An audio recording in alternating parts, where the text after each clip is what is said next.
Chapter 63, 62. Tattoo of Infinity. July 8, 2010. I woke up, as usual lately, early, at 5 a.m. Grandfather already seemed to have got up, since he was not in the room. I felt fresh and rested, so I decided to go to Mars anyway. At first I thought it was not worth going there for a couple of days, but I still decided that the sooner I finished dismantling the ship, the better. After tidying up in the bathroom and taking my morning exercise, I put on the new jacket Gwen had given me yesterday and walked out of my room into the living room. There, I saw Max's girl sitting on the couch watching TV while drinking fresh coffee. "Good morning," I said kindly. "Morning. Are you already up?" Grandpa asked. "Yes. I wanted to check the car before the girls wake up," I said. "Fine, but stay too long. I wanted to leave early today," Max said. "Good. I'll be there in 2 hours," I said and turned into the Two Tails, teleported to Mars. As always, after first protecting myself with a layer of magical energy from the harsh conditions of Mars, I ended up on this planet. There was no one here. Except for a huge pile of drones. It looks like my clones dissipated when I left this universe. Still, it's too far away. And this is logical. Before dissipating, the clones were able to do very little. The ship is only 40% disassembled. At first I planned to dismantle it in just 3 days, but it seems that I overestimated my strength.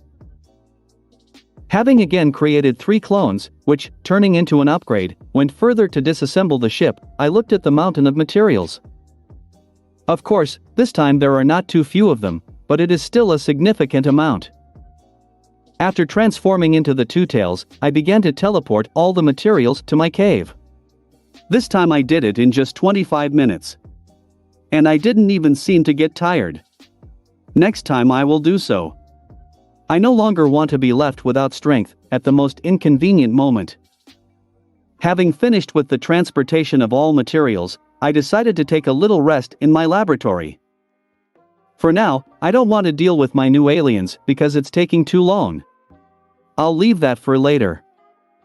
20 minutes later, I felt full of energy again, so I decided to test the function of my Tattoo of Infinity. First, I tried to feed my mana into the tattoo to activate it. I usually do this with the Tattoo of Luck and it works. But not at this time. By this action, I achieved absolutely nothing. Okay, I'll try differently. Professor seemed to say that I had full control over the map and it belonged to me, so I gave a mental command to the map that I wanted to know about its functions. It worked, but only partially. Looks like I can't use the full potential of the map of infinity yet. At the moment, I have learned about only 3 functions of the tattoo. The first is, oddly enough, a map. At my request, a 3-dimensional map appears above the tattoo itself. Tattoo made to show me a map of the Earth and I will get the most detailed map that exists in the universe. I can see any house on any street. And it seems that this map is constantly updated. I could see the place where I fought Volcanus and 6-6 and there, the cracks in the pavement that I had left with Volcanus' body were still visible. This map, of course, does not show everything in real time, but it is updated once a day. Well, since it's a map of infinity, I can view a map of the entire galaxy. Maybe the universe, but so far, I can't do it. Apparently, the map has not yet adapted. For fun, I looked at Mars and saw my sand dome. I haven't been able to see what's under the dome, but I have a feeling that in the future I'll be able to. In fact, this map is very convenient and understandable. It works on mental commands and it is very easy for me to find the right place. True, for this I need to know the name of the place, but this is not such a big drawback. The second function is teleportation. I can teleport anywhere, but first I need to find this place on the map. In this regard, the Two Tails is more convenient and faster. But if I get used to using the map, it should not be long and difficult either. But, now I can get to any place in the galaxy in just a few seconds, even if I have never been there. It is great. But as far as I understand, for now, I can only teleport myself. If I want to take someone with me, I won't succeed. And I can't take too many things. It's good that for such cases, I have spatial storage. I think this will change in the future too. Well, the last function available to me at the moment is the energy storage. And I am very glad that I have the opportunity to use this feature. It's good that I never gave up on the map. It would be stupid. This vault is very similar to Tsunade Senju's Strength of 100 seal, by Akugo no In, from the Naruto. This storage is capable of storing a huge amount of any energy. Perhaps even an infinite number. And later, when I'm exhausted or I need more energy than I have available, I can take that energy and replenish my reserve. And it's just wonderful. Basically, I now have unlimited storage for my backup, just in case. A great example of the need for such storage is my recent battle against the egregor. Due to the fact that I spent almost all of my mana, I was very weakened. And now, I can always recharge from the storage in the Tattoo of Infinity, and this situation will never happen again. By the way, storage is not as simple as it seems. Apart from the fact that it is supposedly infinite, there is one more interesting detail. For now, it's one big storage where I can store my mana at the moment. But apparently, it can be divided into several sectors, where I can store other types of energy and they will not mix. For example, this is very convenient for feedback. His main weakness is that he needs access to energy. By using a compartment designed specifically for feedback's energy, I can get rid of this weakness. But all this for later. First, in order to create an initial reserve, I immediately stuffed into my storage 70% of my mana reserve. I said reserve, but that's not entirely correct. I, like Anodite, do not have any hearth or similar organs in my body to store mana. My mana is stored in every cell of my body. Therefore, when I have practically no mana, I feel squeezed out like a lemon. Now I have 30% mana left in my body. This is the normal amount to feel good. When there are 20% left, I will be already tired. And when there are 10% left, it will be really bad for me. It is not recommended to use magic when I have only 5% reserve. Nothing terrible will happen, but I will really feel very bad. After the battle with the egregor, I had only 4%. When the mana runs out completely, then I, in any case, will lose consciousness. This is such an emergency defense mode so that my body can restore energy. Now, I have 70% energy in my storage and 30% in my body. When the mana in the body is restored to 70% again, this indicator will remain at this mark. From now on in my body, there will always be only 70%. All mana restored after this indicator will be sent to the energy storage. Not only will this permanently increase the amount of mana in storage, but it will help me speed up my mana regeneration. And of course it will help increase the amount of mana in my body. This will be due to the constant movement of magic in my body. Also, I plan to send almost all my mana to the storage every time before going to bed. In general, there are some advantages from this. Having finished with the mana storage, I decided to go to my new car. At the same time, I will check the work of the Tattoo of Infinity. Activating the card, I mentally said the address of my house. The map showed me the house from above, from a bird's eye view. Wishing to be there, I teleported. In a second, I was already there and standing right in front of my garage. Unexpectedly, but it was a very pleasant teleportation. I almost didn't feel anything. Even when I'm in the form of the two tails, when I teleported, I always feel like I'm twitching. As a result, I feel slightly nauseous. But I'm used to it.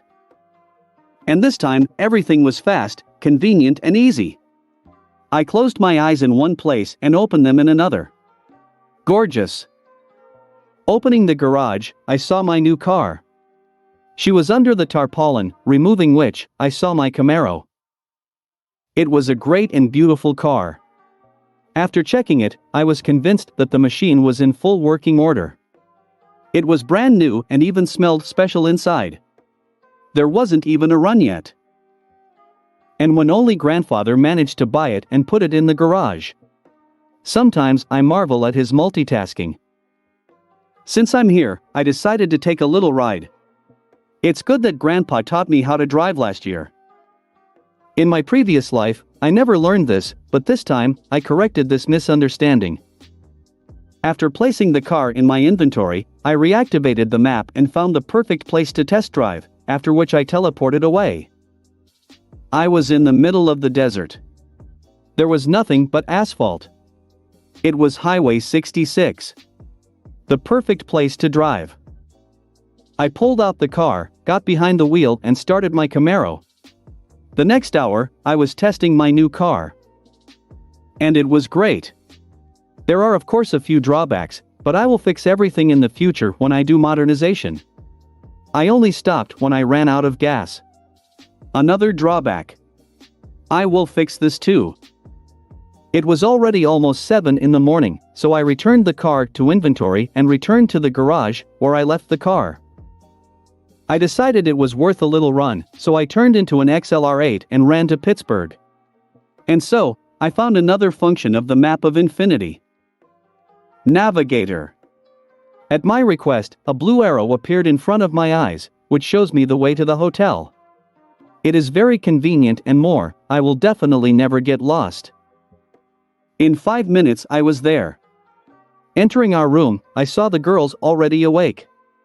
"Good morning," I said. "Hi." /morning. Gwen and Ashley said at the same time. "How is the car?" Grandpa asked. "Great. Thanks again," I said with a smile. "Yes, not for anything. Pack your things, we'll leave after breakfast," Max said. "Okay," I said, after which I put all the things that were left in the room into my inventory and went to the hotel restaurant. Soon grandfather and the girls joined me. We had a quick breakfast, after which we got on the bus and drove out of the city. pat*ian.com/sekal11. Check out my pat*ian if you want to get a few chapters in advance. Chapter 64-63. New Aliens. Leaving Pittsburgh, we drove south. Grandpa decided that we should also visit Mexico. That's where we're going now. True, the road itself will take us 2 whole days. This includes stops for food and sleep. It's a long time to say, but I'll find nothing to do with myself. Once we were out of town, I pulled out my laptop and the new game Ashley had given me. I turned on my computer and started playing. It took me several hours to complete the entire game. I finished by 6 in the evening. I only stopped to go to the bathroom and eat. I really liked this game. It was much better than the one I played before. But still not a masterpiece. Almost comparable to the first Mass Effect. For this world, this is actually a very good result. Although I complain, I understand perfectly well that I can hardly find a better game here. In this world, there are big problems with entertainment and many of the classics that were common in my past world do not exist. Of course, I could create everything anew, but I'm frankly too lazy to do it. And it will not bring me any benefit, except for money. Well, I'm just wasting my time. I don't like games enough to waste time and create new one. Well, or not quite new, but a copy from my old world. And, to be honest, it will not be the same at all. It's one thing when you play a game that another person created, but it's quite another when you made this game. It won't be that interesting. I will know absolutely everything about the game. All her mysteries and secrets. It's boring. Same thing with a book. Reading your own book is not that interesting. Even vice versa. Because when you read, you are constantly looking for flaws in it. And it's pretty hard to enjoy reading your own work, even if it's good. So, I will play local games. Still, I don't do it that often. I can endure. Turning off my laptop, I got up from my seat and stretched. I sat up for something. "Well, how?" Ashley asked when she saw that I had beaten the game. "Not bad. I like it. Better than the last game," I said honestly. "Not bad? It's a masterpiece. And you speak not bad," Ashley yelled indignantly. "I'm just not as big of a fan of the series as you are. Besides, I don't really like sumo slammers."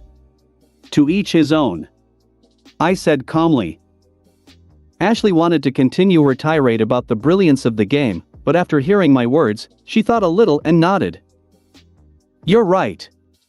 To each his own," Ashley said and returned to the book she had been reading before.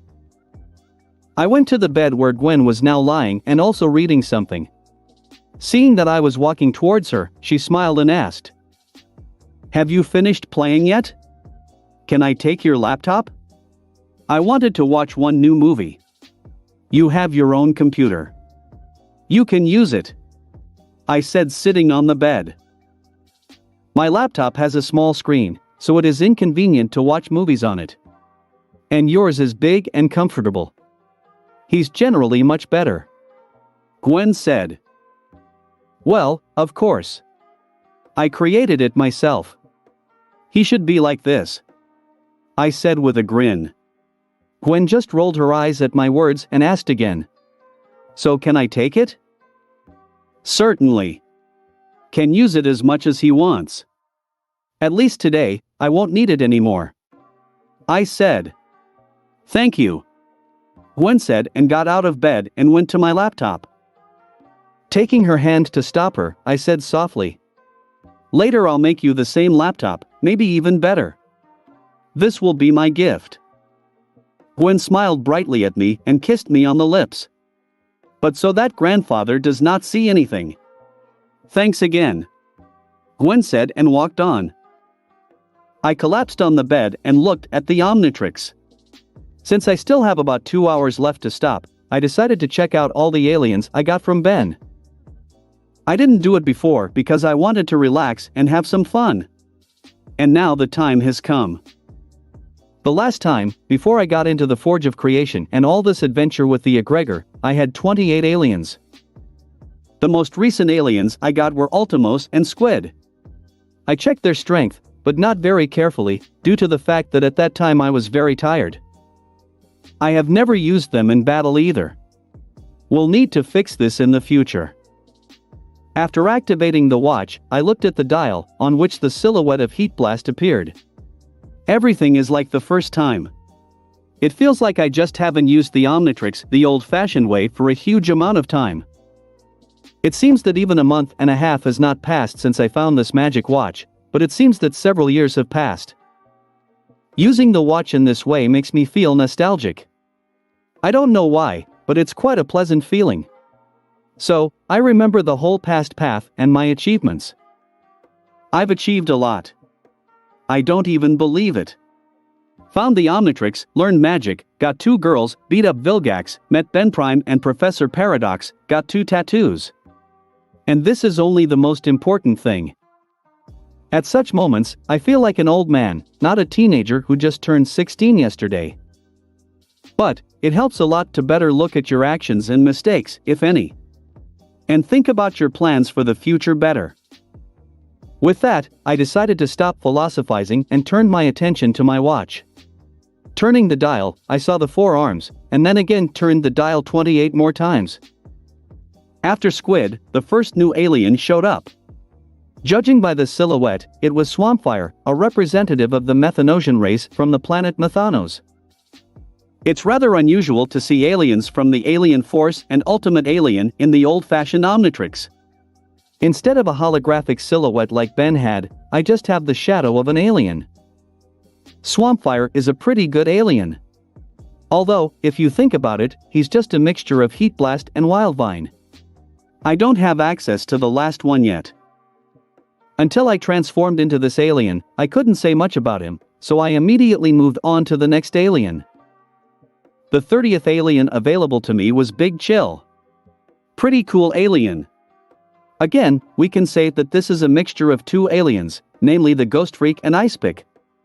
This is not entirely true, of course, but it's still an example. The 31st alien is the Brainstorm. An alien similar to a gray matter in terms of intelligence. But he is stronger and with additional abilities. Alien number 32 is Chromastone. Exactly the alien that Tetrax was waiting for. It will be necessary to inform him later and help restore his planet. But it's not entirely clear how I got this alien. After all, Ben lost the ability to turn into a chromastone when he helped Tetrax with his planet. Well, okay. Since I received the chromastone, then I should be pleased. The next alien is Echo Echo. Ditto, without a major flaw, with the ability to scream at high frequencies. 34th alien Goop. A very good alien, but with a huge weak point, in the form of an anti-gravity projector. The next alien is Lodestar. Its main power is magnetic field control. In fact, Magneto is at the minimum. Number 36 is the Spider Monkey. Again, Spider-Man is on the minimum. It looks like the creators of this universe were Marvel's fans. Number 37 is Humongosaur. Another enforcer. I have enough of these. But such an alien is never superfluous. Moreover, he is larger than all my aliens. Number 38 Alien X. Even though Ben blocked this hero, it was pretty easy for me to get it. Still, the whole battle with the egregor took place on the palms of the Celestialcipian. But I don't even plan on turning into this alien anytime soon. I don't want to be stuck with two Alan X personalities. Number 39 is Chameleon. Useful alien. After all, I only have one hero with the invisibility ability. Although Chameleon's ability is not invisibility, but merging with the environment, which is implied by his nickname, but this is not too important. And again, it is not clear how I got it, because the event with Prisoner 775, from whom Ben took this DNA sample, occurred after the battle with the egregor. The only explanation is that it is not, and Ben's team met this alien earlier. More confirmation that I cannot rely on the knowledge of the series and always expect to catch. After all, this is the real world, not a cartoon for children. Okay, it doesn't matter, let's move on. The 40th and 41st aliens are very similar. They have a similar concept of forces. Upchuck and Edel. It's not entirely clear what kind of upchuck I got. After all, there are two types of this alien, Perk Gourmand and Merc Gourmand. Well, when I change, I'll find out. Edel and Upchuck have almost the same abilities. They eat any garbage, digest it, and fire an energy blast. Edel does it from a horn on its head, and Upchuck does it from its mouth. And that's all. Alien number 42 Fast Track. In fact, the same speedster as the XLR-8. But Fast Track is slower, but physically stronger. It can carry a lot of weight, unlike the same XLR-8. And since he's a feline humanoid, Fast Track has tremendous agility, flexibility, and superhuman senses. Number 43 is Jury Rig. In fact, an incredibly useful hero, technologically. He can help me dismantle the spaceship. Aliens numbered 44, 45, 46, 47 and 48 are aliens from the Andromeda Galaxy who were kidnapped by the egregor. Water Hazard, Terraspin, NRG, Amphibian, Armadillo. I have already talked a little about them, so everything is clear. And I received an analog of the Water Hazard, in the form of Overflow, a month ago, and I am already perfectly familiar with this hero. The 49th alien is a mixture of these 5 aliens. And as I said, I decided to call him Andromed. Despite the fact that the professor took 50% of Andromed's strength, he is still incredibly strong and useful. Most likely, he is the second most powerful alien I have, after Alien X. The last one is the Osmosian. Everything about him is clear. Well, what can I say? Cool. As many as 50 heroes. It's really a lot. After I finished checking, I decided to get some sleep.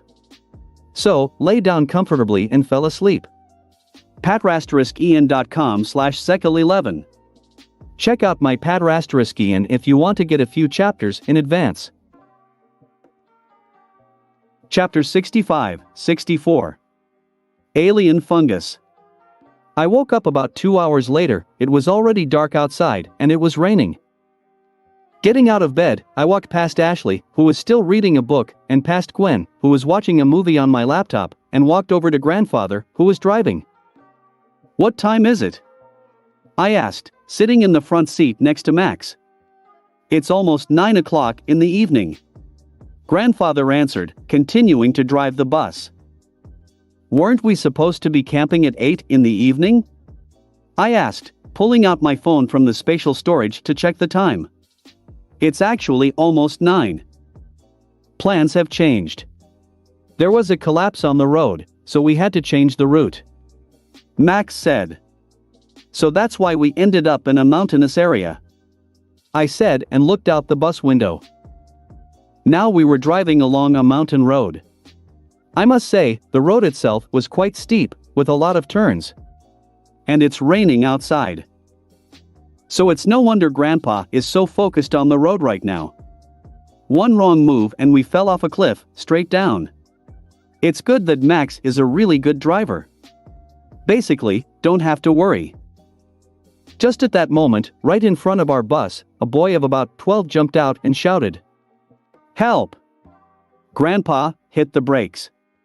I shouted. I was about to turn into an alien to save the boy, but Grandfather was able to slow down in time. The bus spun a little, but we were all safe. True, Ashley and Gwen fell to the floor because they weren't ready to stop, but they're fine. The kid himself was also able to jump out of our way in time.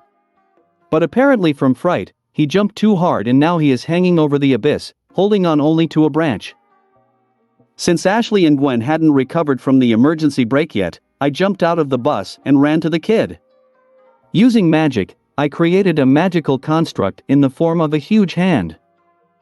The boy had already lost all his strength and, releasing his hand, began to fall down. Using X-ray vision, I looked through the rock and guided my construct. A large blue hand grabbed the kid and squeezed his body. After that, I jerked my hand back and put the boy back on the road. Dispelling my hand, I laid the boy down and looked at him. It looks like he lost consciousness from fear. He didn't look very good. All pale and bags under the eyes. Since it's raining now, it's also frozen. I didn't really want to pick up an unknown kid, so I once again created a big arm and took the guy with it and went to the bus. I got on the bus and saw Gwen and Ashley. Everything happened so quickly that they had not even had time to realize what had happened, and only by this moment they were on their feet. "How is he?"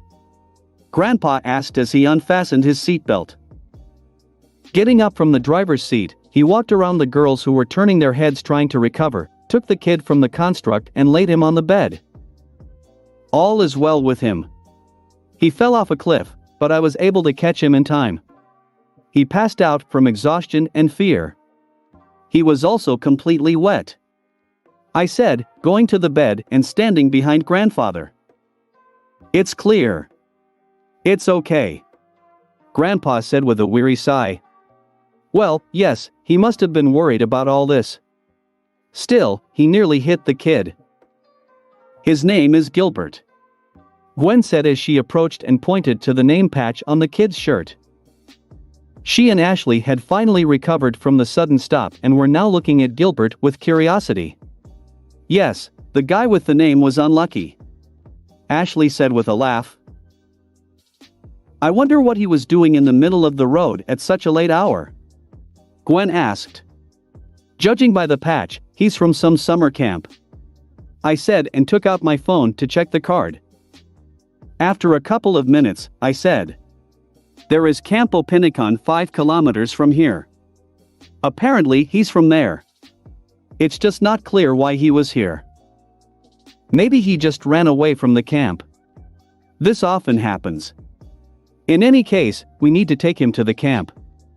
He's probably already being looked for. Besides, there should be a medical center. Grandpa said. Right. I agreed. And what is it? Ashley asked, pointing her finger at the lilac spot on Gilbert's arm. Do not touch. It may be contagious. I said to Ashley and slapped her on the arm. Sorry. Ashley said, holding her hand. It's quite possible it's some kind of fungal infection. Gwen said, looking at Gilbert's hand. Wait a minute, said Grandpa and went to one of the lockers. From there, he took out a jar of powder from the fungus. This should help, Max said, then sprinkled some powder on Gilbert's hand. The fungus behaved very strangely. As soon as the powder touched Gilbert's hand, all the fungus twitched and then simply dissolved and disappeared. We all looked at it with bulging eyes. Oddly enough, Ashley was the first to recover from the shock. She quickly snatched the can of powder from Grandfather's hands and sprinkled it on her hands. After spending half a can, she finally calmed down and looked at us. Me, Grandpa and Gwen looked at her with dumb shock. What? Is it really contagious? Ashley said. Paying no more attention to Ashley, I looked at Gilbert's hand and touched it a little, after which I said. It certainly wasn't an ordinary fungus. Perhaps this is again the tricks of aliens. We'd better go to the camp. That's right, we need to get there as soon as possible, said Grandpa and sat behind the wheel, drove to the camp, following the map. 5 minutes later, we were at the camp. Grandpa drove in through the main entrance and stopped the bus in front of one of the buildings. Leaving Gilbert on the bus, we got off and went inside the building. It turned out to be a dining room. Inside was complete destruction. Tables and chairs were overturned and food left behind. Wow, everyone is running away, Ashley said, surveying the whole mess with curiosity. Yes, as if they were blown away by the wind, Gwen said. Grandpa walked over to one of the tables that was still standing and ran his hand over a bowl of spaghetti. The food is still hot, obviously they ran in a hurry, Max said. Just at that moment, there was a sound of thunder outside and the light was cut off. Grandfather took out 2 flashlights, which he, just in case, took on the bus. He kept one for himself and gave the other one to Ashley and Gwen. I took out my phone and turned on the light on it. From the direction of the kitchen there was a noise, so, lighting the way, we went there. Entering the kitchen, we saw a bunch of dirty dishes. And nothing more. Ashley and Gwen obviously didn't like the place and were trembling a little. It seems that they are already adult girls who have fought with aliens more than once, but are afraid of simple darkness. I don't understand them. So that they would not be so scared, I let them take my hand. Gwen grabbed my arm and Ashley grabbed my elbow. As we walked further into the kitchen, we saw 2 pairs of eyes that practically glowed in the dark. This scared Ashley and Gwen very much and they screamed. I just lit up that place and saw 2 twins. They were a boy and a girl. They were about 8 years old. They hid in the closet. Grandfather, I found the children, I said to Max. He will deal with children better and be able to calm them down. They were clearly very scared. I paid attention to my girls. They were very frightened and were now trembling while holding my hand. Calm down. They are just scared kids. Pull yourself together, I said, stroking the girls on the back so that they would come to their senses. After a couple of minutes, they were finally able to pull themselves together and no longer trembled. At least not as much as before. While I was comforting my girls, Grandpa came over and started talking to the kids in the pantry. Are you okay? Grandpa asked in a soothing tone. For now. Yes. Leaving the pantry, these children said in turn. They seem to be the heirs of the Weasley twins and constantly take turns speaking after each other. What happened to you? And why are you hiding here? Grandfather asked, ignoring the manner of speech of the children.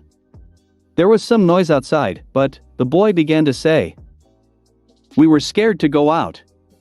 And the girl finished, "I'm Andy." The boy introduced himself. "And I'm Mandy," the girl said. "And we are twins," Andy and Mandy said at the same time, hugging each other. It seems to be their favorite representation. There was thunder outside, and the twins seemed to finally remember that they were scared. Shouting, they hid behind Max. Just at this point, I calmed down my girls and was able to pay attention to the children. "Where is everyone else?"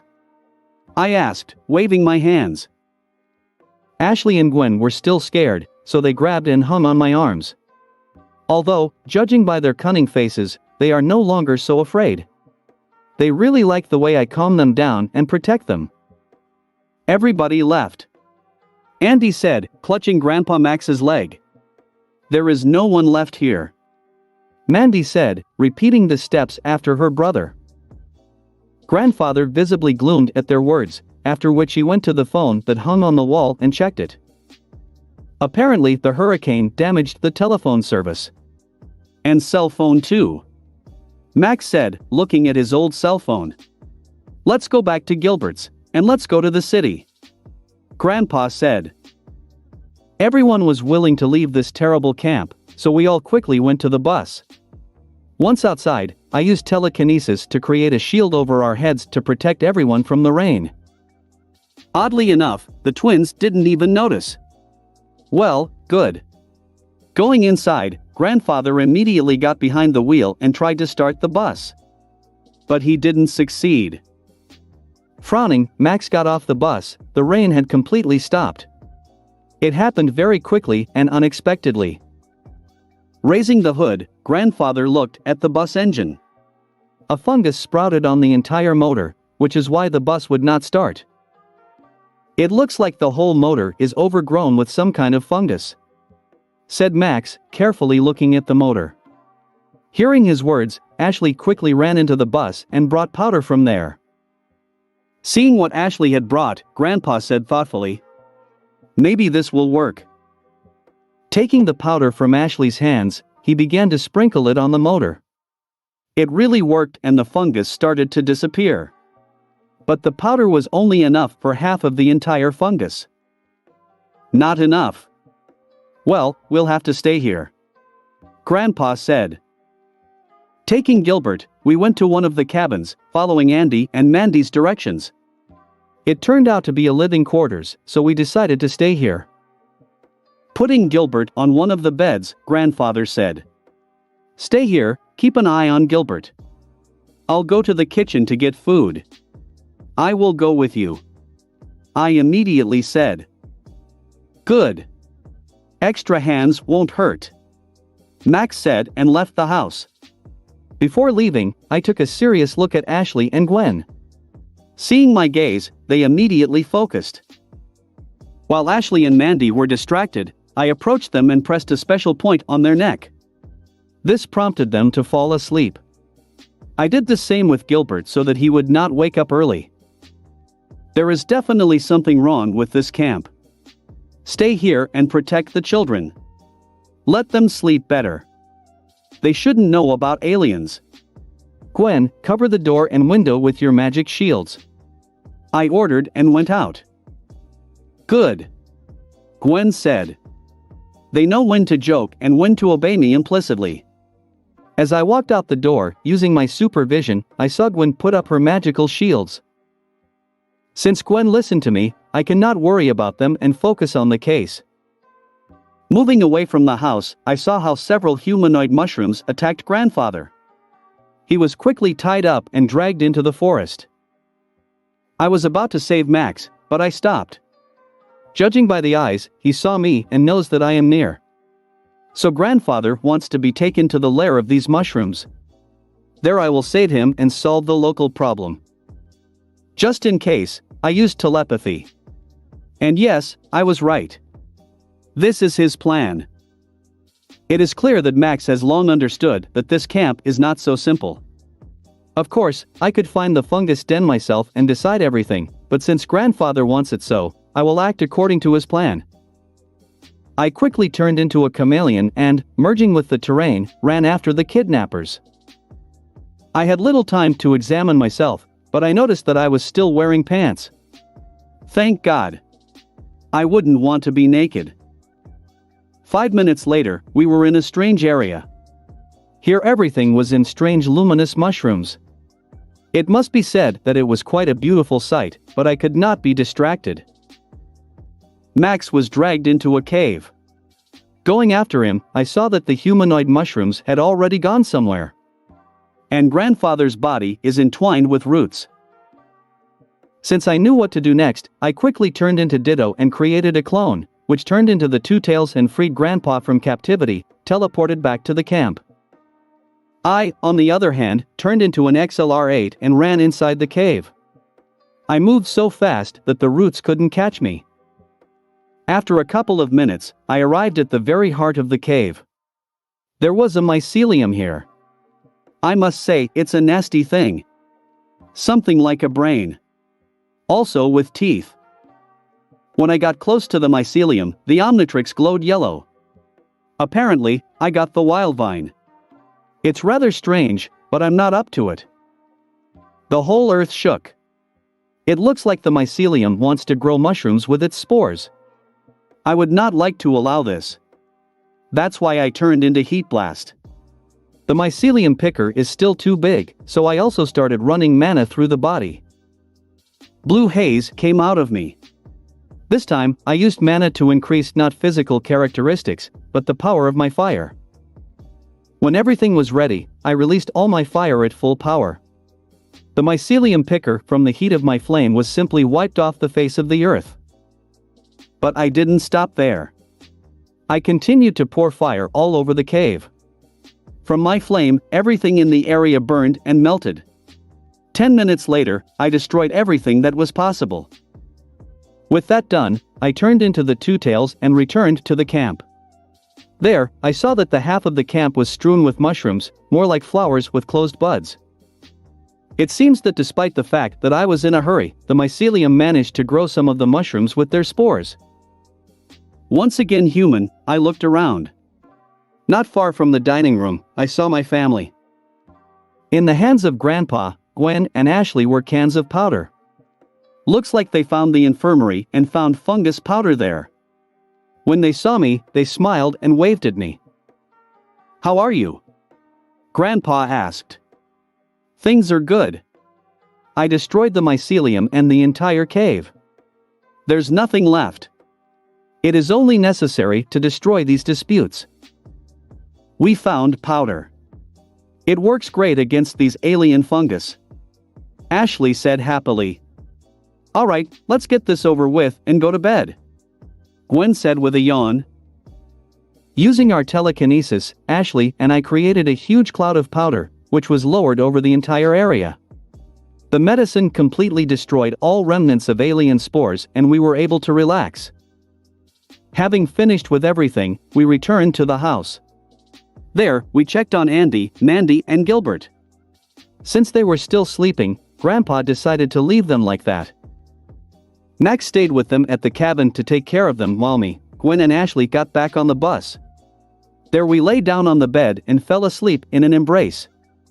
patrasteriskian.com/sekal11. Check out my Patrasteriskian if you want to get a few chapters in advance. Chapters 66, 65. Wildvine. July 9, 2010. I woke up from the scream of Gilbert. Looks like he's finally come to his senses. His scream woke Ashley and Gwen, too. They slept on my chest all night. It was pleasant, although my whole body was numb. "What was it?"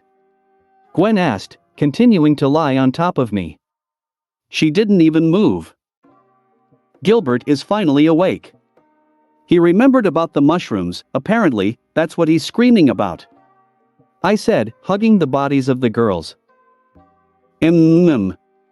So Grandpa will calm him down and we don't have to get up," Ashley said, hugging me tighter. "Unfortunately, you still have to get up. It's morning already. Everyone was awake anyway." I said and kissed the girls on the lips, one by one. After enjoying the morning kiss, the girls finally got up off me. Getting up after them, I was pleased with the start of the day, stretched and warmed up. Might be worth recharging? No, I'm lazy. Taking the phone out of the spatial ring, I looked at the time. It was already 7 in the morning. We ended the debate at 2 o'clock in the morning. So we only got 5 hours of sleep. I had enough, but the rest of this is not enough. After kissing the girls again and poking their asses, I got off the bus and went to Grandpa's. He had just left the house. Gilbert and the twins followed him. As far as I can tell, Grandfather reassured Gilbert and explained the whole situation to him.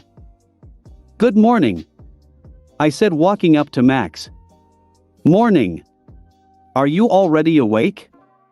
Grandpa asked as he walked towards the bus. "Yes. They helped us," I said, glancing at Gilbert. Gilbert apparently heard me, as he blushed heavily and looked down. "Sorry. It's just that these mushrooms scared me a lot. I didn't know you already dealt with them," Gilbert said softly. "Nothing. Since we're up, it's time for us to go," I said with a smile. "Right. You just need to fix the motor. You are getting on the bus," said Grandfather and went towards the first aid post. There he took the last can of powder. It was just enough to destroy the last fungus on the motor. After bringing the children to the bus, I sat them down at the table. Since we didn't have dinner, everyone was very hungry. I didn't find anything significant in our kitchen, so I had to go to the camp canteen and find food for us. There was almost nothing there, but I was still able to make a few ham and cheese sandwiches. Got 2 for each mouth. It's not much, but at least it's something. Taking sandwiches, I went to the bus. Grandpa had just finished with the fungus and was going inside, so I immediately gave him 2 sandwiches so he could eat on the way. "Thank you," Max said with a smile and sat behind the wheel and started the engine. After handing over the rest of the sandwiches, I took my portion and sat next to Grandpa. The sandwiches turned out unexpectedly tasty, but that was not enough.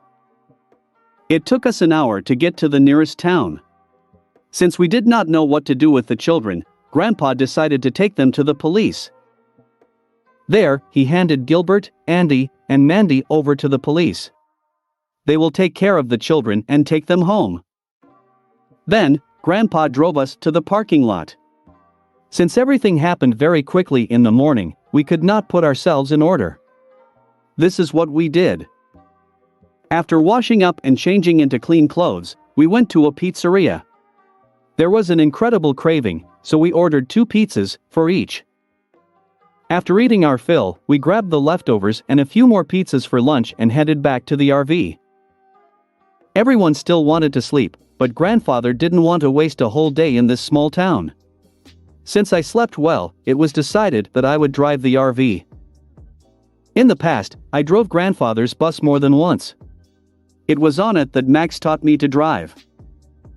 In general, Max does not like it when someone else drives his mobile home. Even me. But since he really wants to sleep this time and doesn't want to be stuck here, he agreed to let me drive. Now I do not have a license, and although I look like 17 to 18 years old, it's still too early to drive such a vehicle, so I turned into a slug and took on the appearance of Grandpa Max. Grandpa lay down on the couch and fell asleep almost immediately. I got behind the wheel, started the engine and drove towards the border with Mexico. Gwen and Ashley sat next to me and entertained me with conversations. We finally had time, so I told them about my journey to the Forge of Creation and getting to know our alternate versions. After listening to my story completely, Ashley asked, "So, in another universe, I'm a guy?" "Yes," I simply answered. "And what is it like to meet a guy who is in another world? Is that your girlfriend?" Ashley asked with a grin. "A little strange. But there is nothing wrong.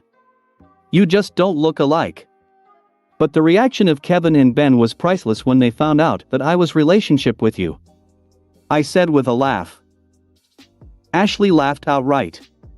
The whole situation seemed to make her very happy. And what was I? Gwen asked curiously. She was almost no different from the current you. Only she used magic better and was a little more mature. I said. Well, that's good too. What was the alternate version of you? Gwen asked, looking into my eyes. Well, he's a good guy. But he has a clear hero complex. He also does not know how to think ahead and often rushes ahead without thinking. And he doesn't know how to fight properly. To be honest, I'm surprised he hasn't died yet. In general, he is a typical shonen protagonist, almost always winning by luck. I expressed my opinion completely honestly. Is everything that bad? Ashley asked. Well, like I said, he's a good and kind guy. All have their shortcomings. I said. It's clear. Ashley said. It's a bit unfortunate that you keep getting into your adventures without us.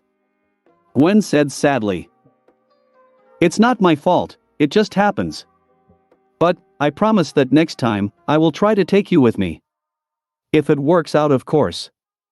I said with a smile. Satisfied with my answer, Gwen reached out to kiss me.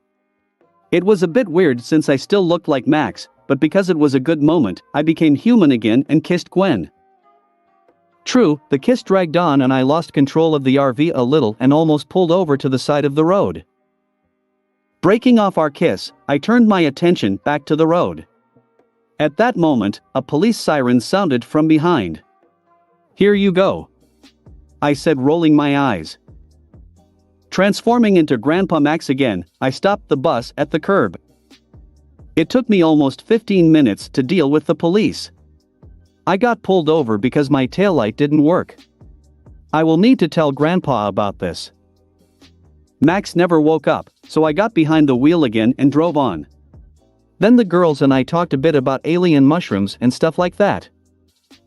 After a couple of hours, they decided to get some sleep and I was left alone. I never thought about it, but it's very boring to drive like this for several hours in a row, without company. I don't understand how Max does it. Taking out my phone and headphones, I turned on the music and drove on contentedly. 3 hours later, we were already near the border. I stopped the bus at one of the gas stations to fill up the bus. Becoming myself, I went outside and paid for gasoline, began to fill the tank of our old bus. By the way, now I have been in the form of an alien for the longest time. For so long, I've never turned before. And most importantly, I did not experience any changes or discomfort. Everything was as always. Since everything was going well, I decided not to think about it and focus on my own business. It was at this moment that Max finally woke up and got out of the RV and asked, "Where are we?" At the border. I decided it was best to refuel early and buy provisions. I said, pointing my finger in the border of Mexico. You think right. I'll finish the gas station and you can go to the store. Grandpa said. Okay. I said and went to the store. The store wasn't very big, but I was able to find everything we needed. After 10 minutes we left the gas station and after another 5 we were already in another country. I woke up the girls and we ate leftover pizza. After that, we all 3 fell asleep. Grandpa woke us up at 7 o'clock in the evening when we arrived in the first major city in Mexico. After sitting by the fire at the campsite and spending time together, we had dinner and each went about his own business. Because I had time, I turned into the Two Tails and went to Mars. My clones have long since dissipated, but they have done their job. There is still about 25% of the ship left. I think now everything will go much faster, because I have a jury rig. Having created 4 clones, 2 of which became an upgrade, and 2 of which became a jury rig, I sent them to finish dismantling the ship. And he, again, turned into the Two Tails and began to teleport materials to his base. It took me an hour to move all the materials. This time, I was tired again, but not so much. Having finished with the transportation, I decided to check on my 51st alien. Well, I need to check all my new aliens, but I have neither the desire nor the strength to do this. But I still went to the training ground, where I turned into Wolvine for the first time. After the transformation, I examined my body. I look exactly like the original Wild. A green humanoid plant with one eye in the middle of the face. There are 5 vine-like legs, 2 arms, each with 4 long, sharp fingers. On the chest is the Omnitrix sign. Around the head is a hood that looks like a Venus flytrap with several sharp teeth. The hood, by the way, can be closed to protect the head. There are 2 blue formations on the shoulders and there are several black pods on the back that can be used as weapons. The vine is strong, hardy, agile, very resilient and flexible. I really liked how I move in the image of this alien. It's very cool. It can move quickly underground and swim well in water. Wildvine has a very high ability to regenerate. It doesn't cost him anything to grow new limbs. The vine can grow and change its body size like a real plant, but can retract it if desired. It can also grow and extend its arms, legs, and fingers into vine-like tentacles to grab and hold others. And also use such tentacles to move, like Spider-Man. In the image of this alien, I can merge with plant life, including earthly trees. Also, I can change my color to better camouflage. The wild vine can grow black fruits on its back, such as pods containing a variety of substances, lethal and non-lethal, allowing it to be used as explosives or smoke bombs, as mentioned above. Its pods can also grow vines. Using fantasy, you can use the powers of the vine in a wide variety of ways. But now, it doesn't really matter. After some more training, I turned back into the Two Tails and teleported to the RV. I had little strength left, so I went back to sleep. patrasteriskien.com/sekil11. Check out my Patrasteriskien if you want to get a few chapters in advance. Chapter 67, 66. Jaeger. July 10, 2010. I woke up because I felt my clones dispersed. Something happened? Need to check. I thought as I opened my eyes. Getting out of bed, I did my morning routine and put on clean clothes. I did all this as quietly as possible so as not to wake my family. After completing all my morning chores, I finally looked at the time. It was still only 4 a.m. Somehow too early. I seem to have slept well, but I still don't really want to do serious things. If something really serious happened on Mars, Morgana would warn me. So I can afford an hour of quiet breakfast. So after getting off the bus, I activated the Tattoo of Infinity and started looking for a place where I could buy breakfast. Another very handy feature of this map is that I can look at the rear ones as if standing in front of them. And this means that I can see the opening hours and find out if the institution is open. It also shows me the local time. Still, it cannot be the same time everywhere, not to mention another planet. If 2 hours from my current location, there is already a different time zone and a different hour. I found a good place in New York. It is now, just, already 8 in the morning and the main eateries have opened. After teleporting, with the help of a new tattoo, to the alley near the selected cafe, I went inside and bought freshly brewed coffee and a freshly baked meat pie. I don't really like coffee in general, but if it's done right and more sugar is added, then you can drink it. Their tea, unfortunately, was not very good. Better coffee. Entering the alley again, I created a layer of magic around my body, turned into the Two Tails, and teleported to the moon.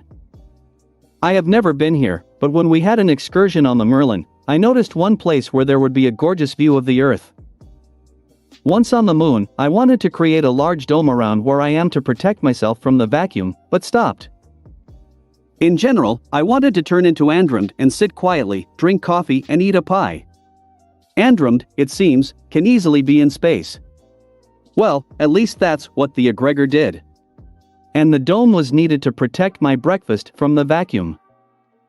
But suddenly, I found that I was not cold at all and I could breathe calmly. To check whether it seemed to me, I just stood and breathed for another 5 minutes. And everything was in perfect order. Even after I removed my protective mana layer. To finally make sure of everything, I turned into a man. And again, everything was fine. I could breathe and there was a comfortable temperature around me. The only remark was that it was very quiet and there was no wind. But it's the moon, that's how it should be. I think I can guess where it came from. Looking at my tattoo of infinity, I saw that it was glowing bright red. I think I've discovered the fourth function of the map of infinity. Earlier, I noticed that when each of the functions is activated, the tattoo lights up in different colors. Whereas, in normal times, it shimmers in different colors, although this is not very bright. It's hardly even visible. When I use the map, the tattoo lights up blue. When I teleport, it lights up white. And when I replenish the energy storage with mana, the tattoo glows purple. Apparently, when she protects me from the vacuum, she burns red. Although perhaps this feature not only protects me from vacuum, but also from other extreme conditions. But this is not exactly clear yet, it will be necessary to find out later. Well, it's just more convenient for me, I can no longer worry about such an insignificant detail as surviving in space. Death from this, I no longer threaten. When I finally put aside unnecessary thoughts, I created a comfortable chair from my mana and sat down in it. To be honest, I thought it would be hard and uncomfortable. But no. Everything is just the opposite. The chair turned out soft, just like a real one. I didn't think my magic constructs were that good. Well, I'm better off. Sitting comfortably in my chair, I took out a pie and coffee, after which I began my breakfast on the moon. The view of the Earth was beautiful. The chair is comfortable. I even liked the coffee. And the pie was just an amalgamation. In general, life is wonderful. Well, I should have taken the girls with me, but any man needs personal time. Such a breakfast on the moon is my rest from everything that happens to me. That's when you need to use your superpowers. I don't understand those who never use their powers for themselves.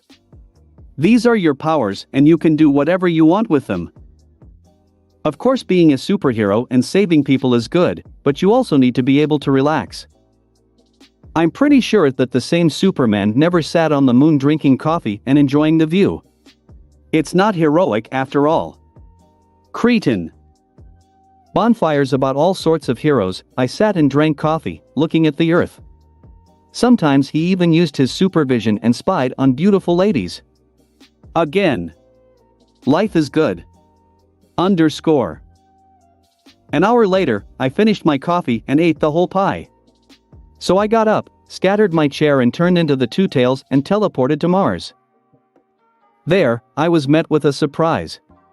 My clones have already finished dismantling the entire ship. Fully.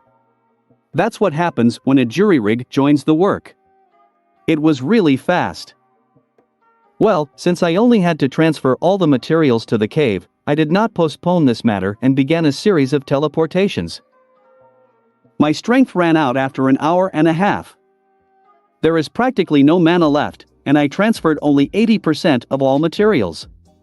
Actually, this is a good reason to use my new mana storage. Starting to replenish my strength with the previously abandoned mana, I participated as if I had been born again. This was great. And most importantly, there is still just a huge amount of mana left in the storage, despite the fact that I have been using the tattoo for only a few days. After a couple of minutes, I was already full of energy. It was fast. Also, the reserve has increased slightly. Just a few percent, but that's something. So my idea works. Using my renewed strength, I began a new series of teleportations. Finished with all the materials, I'm already in 20 minutes. And even the strength is still there. Now it remains to decide what to do with all these robots. To leave them here, the toad will suffocate me, along with the hamster. But if samurai robots are still useful to me, then I definitely don't need gladiator robots. The only thing that comes to my mind is to turn into a jury rig and use his abilities to create something new from these robots. In general, this is what I will do. Transformed into a jury rig, I went to take 3,000 gladiator robots to pieces. Since this is the case, I will describe the jury rig himself and his powers. Jury rig is a small red alien that looks a lot like a goblin. He is small, only the size of a human child. It has a long tail, with an arrow at the tip. His ears are pointed and even larger than those of elves. The nose is big and long. His hands are obviously longer than they should be and have only 4 fingers. The legs, which are a bit short, have only 3 toes on each. The eyes are dark blue, with a black animal pupil. Jury rig is dressed in a black and blue outfit that is very similar to the pilot's suit. A hat is put on his head, again like a pilot's, and there are goggles to protect his eyes from welding. And he has a small scarf tied around his neck. The Omnitrix symbol is located on the chest. By the way, Jury Rig is one of those aliens that is able to influence the carrier of the Omnitrix. It changes the character of the wearer, making it more harmful, mischievous, and restless. Also, the Jury Rig has a huge traction, constantly destroying and disassembling everything.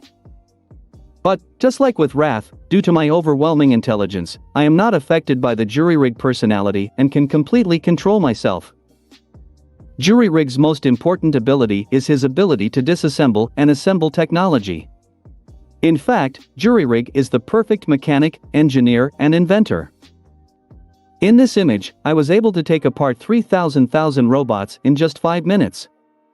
After that, using the received materials, I created a 60-meter robot in just an hour. In fact, I got a Gundam. Although he looked more like the Jaeger from Pacific Rim, only prettier and newer. And my Jaeger doesn't have a giant nuclear reactor in his chest. Actually, at the moment, I do not have a good core and power supply for the Jaeger, but I think that in the future, when I disassemble the Merlin, its core will be perfect for this robot. For now, it's just a giant robot that can't even move. But when everything is ready, it will be an excellent combat Gundam. And one person can manage it. Only, I don't know why I did it. In fact, I don't even need it. Apparently, I succumbed to my boyish soul. What boy doesn't want a giant robot? That's right, none. It's a dream.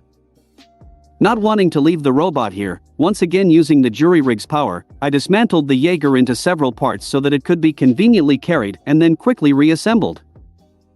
Having done this, I teleported it to my hangar in pieces that fit into my inventory.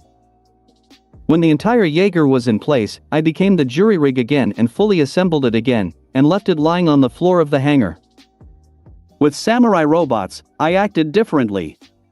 Having completely freed up space in my inventory, I returned to Mars, where I put the robots in my spatial storage.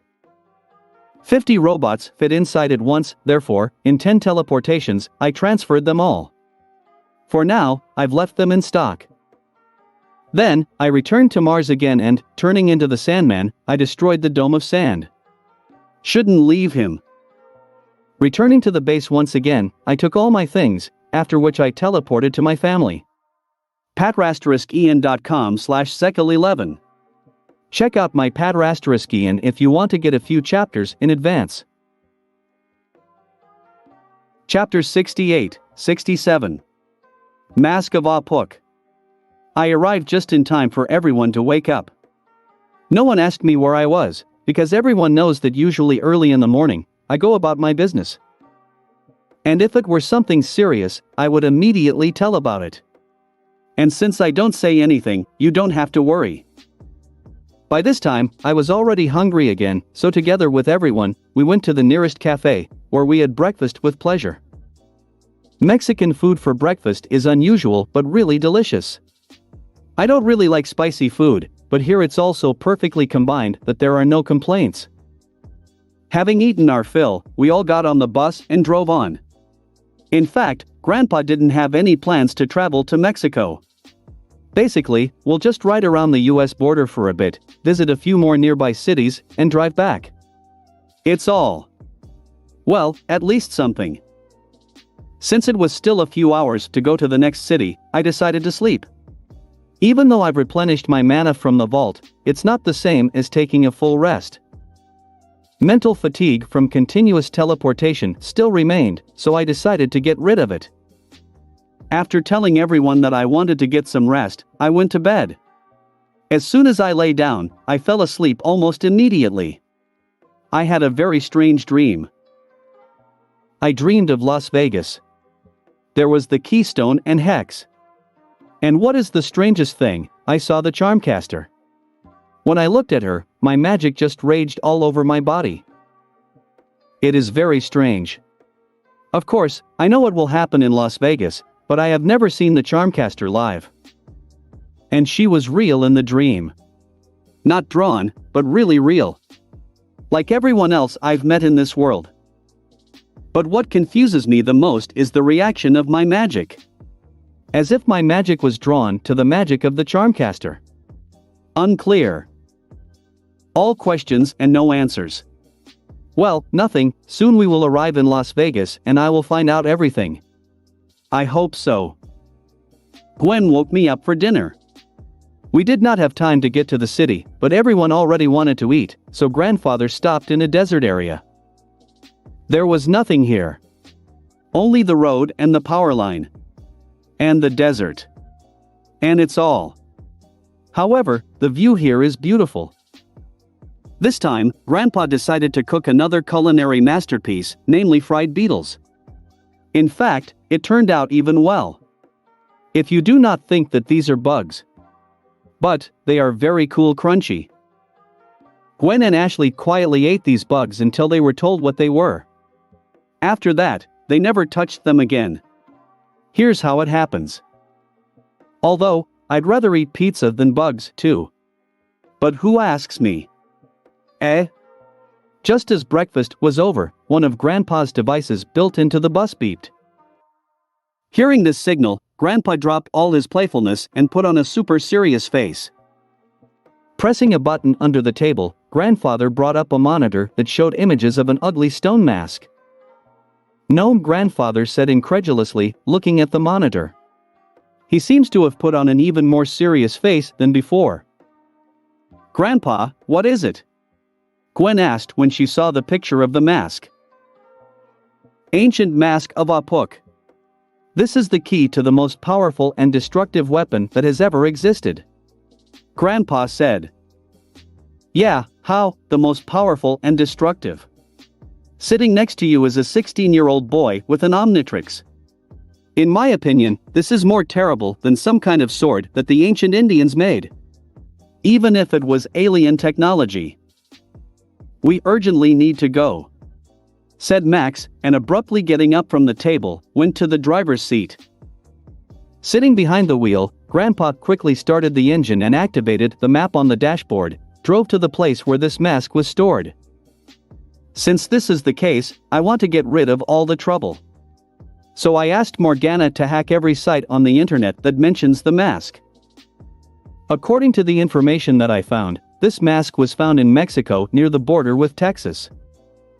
The workers drilled the earth in search of oil, but instead of oil they found this mask. The mask itself was taken to the nearest museum. The funny thing is that this museum is 20 minutes away from us. So, I asked Morgana to change a few details. For example, the mask was found in Texas and taken to the Texas Museum. When all those who are looking for the mask realize that this information is fake, we will take it away a long time ago. To be honest, I don't want to meet the Eternal Knights. They are certainly weaklings, but they are worse than cockroaches. So, I want to postpone our official acquaintance as long as possible. Morgana completed my assignment in just a couple of minutes. And now you don't have to worry about your opponents. Of course, I know very well that this powerful and destructive weapon is complete bullshit, but Grandpa has been looking for this sword for 30 years. Let him see for himself the stupidity of his search. When I finished with all my business, Ashley finally could not contain her curiosity and asked. So what is this weapon? Sacred weapon, Sword of Ekchuaj. Plumbers searched for him, but did not find him. Grandpa said as he continued to drive the bus, following the map. Ek Chuaj? Is it an alien? Gwen asked. Not. He is an Indian. He was the Mayan god of war. According to legend, one blow of this sword could destroy an entire city. Max said. Wow. Ashley said, impressed. That's it.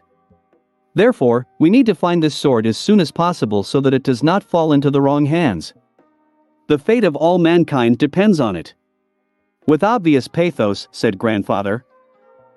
At his words, I could only roll my eyes. The power of Alien X, capable of destroying all of reality, that's scary. And this sword is just a toothpick. In 10 minutes we were already at the museum. Although it can hardly be called a museum, it is more of a research center for the Mayan culture. A small building, almost in the middle of the desert. Stopping near the building, Grandfather said. They keep the mask in the basement. Lex, turn into an alien and get in there. And then open the door for us. Grandpa, you do realize that you are forcing your grandson to commit a burglary, don't you? I asked. It doesn't matter now. Grandpa snapped. Okay. But I will do everything myself. It's faster and safer that way. There is nothing else to substitute, girls. I said unhappily. Turning into a ghost freak, I became invisible and intangible, and then flew into the building. Of course, I would like to check Big Chill now, but he leaves traces in the form of ice. It's better not to do that now. Once inside, I went through the floor and into the basement. It took me only a few seconds to find the safe where the mask is kept. Once near the safe, I put my hands inside, grabbed the mask and flew back. Back on the bus, I became myself and said, I have the mask. Let's get out of here quickly before anyone notices the loss. Grandpa listened to me right away and we quickly drove out of here. By the way, along the way, I noticed the car of the Forever Knights and inside was a Enoch. Wow. They work fast. Literally just 10 minutes late.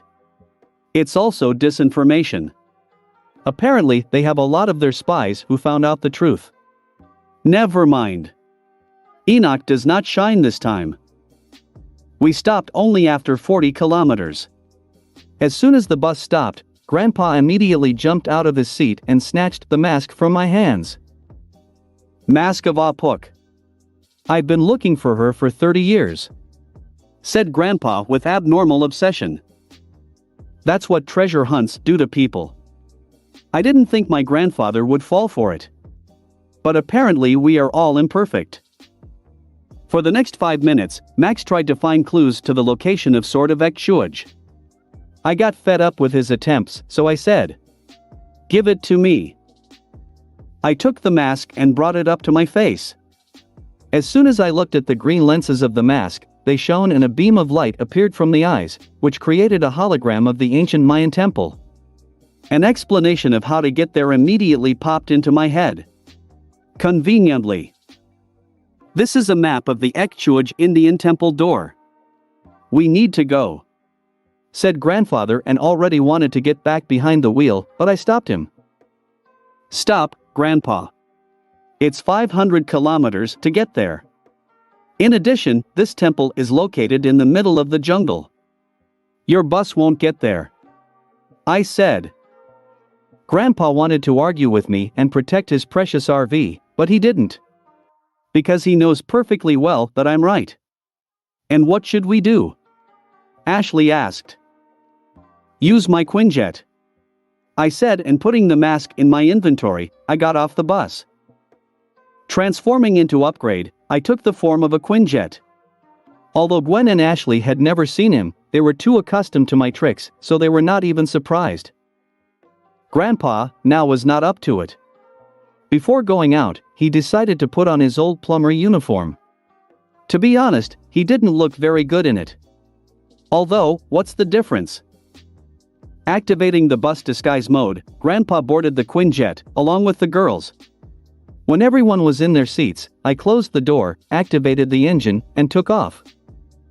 It took us only half an hour to get to the temple. And it was not the maximum speed. I landed right next to the main entrance to the temple.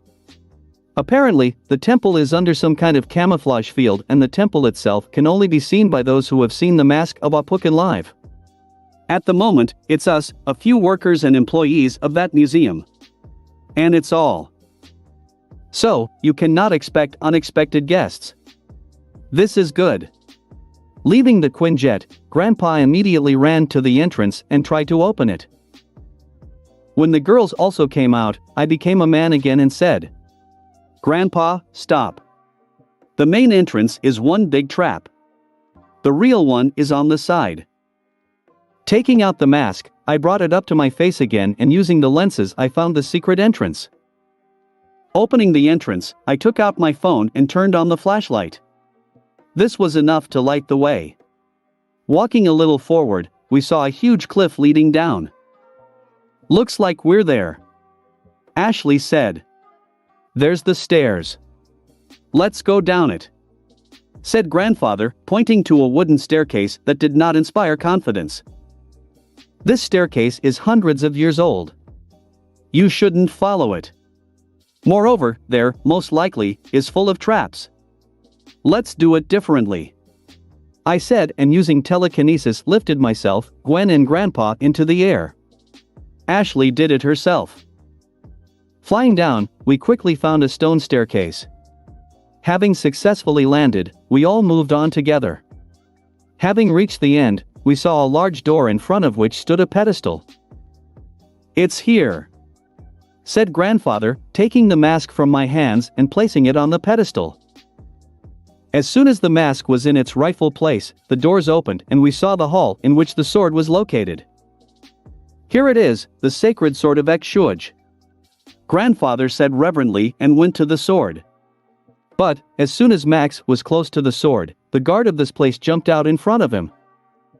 I was too lazy to fight, and I just took out my sword, activated its laser edge, and using telekinesis, slashed this guard with it. It looks like it was some kind of stone golem that works on magic. I'd love to have one, but I don't think I can. When the guard crumbled into pieces, Grandfather did not even thank me and simply walked around the remains of the guard and went for the sword. "Won't you stop him?" Gwen asked. "Yeah, I don't think it's a good idea to let him take that sword. He seems to be obsessed with it. I think something bad is about to happen," Ashley said. "Do not worry. I have everything under control. Just watch," I said, relaxed. Grasping the hilt of the sword, Grandfather pulled it out of the pedestal. The sword itself shone a little, and then crumbled into pieces. Everything, as it was in the original, the sword did not stand the test of time. Well, good. So much better. But I was still ready. If the sword still had its power, I would immediately take it from Grandfather. And so, he can keep the handle in memory of 30 years of meaningless searches. Seeing what happened to the sword, Grandfather looked at us and saw our displeased faces. He seemed to understand how he had been behaving lately and looked at us with deep regret. Finally it came to him. Well, it's good that it's over. Need to get out of here. patrasteriskian.com/sekil11. Check out my Patrasteriskian if you want to get a few chapters in advance.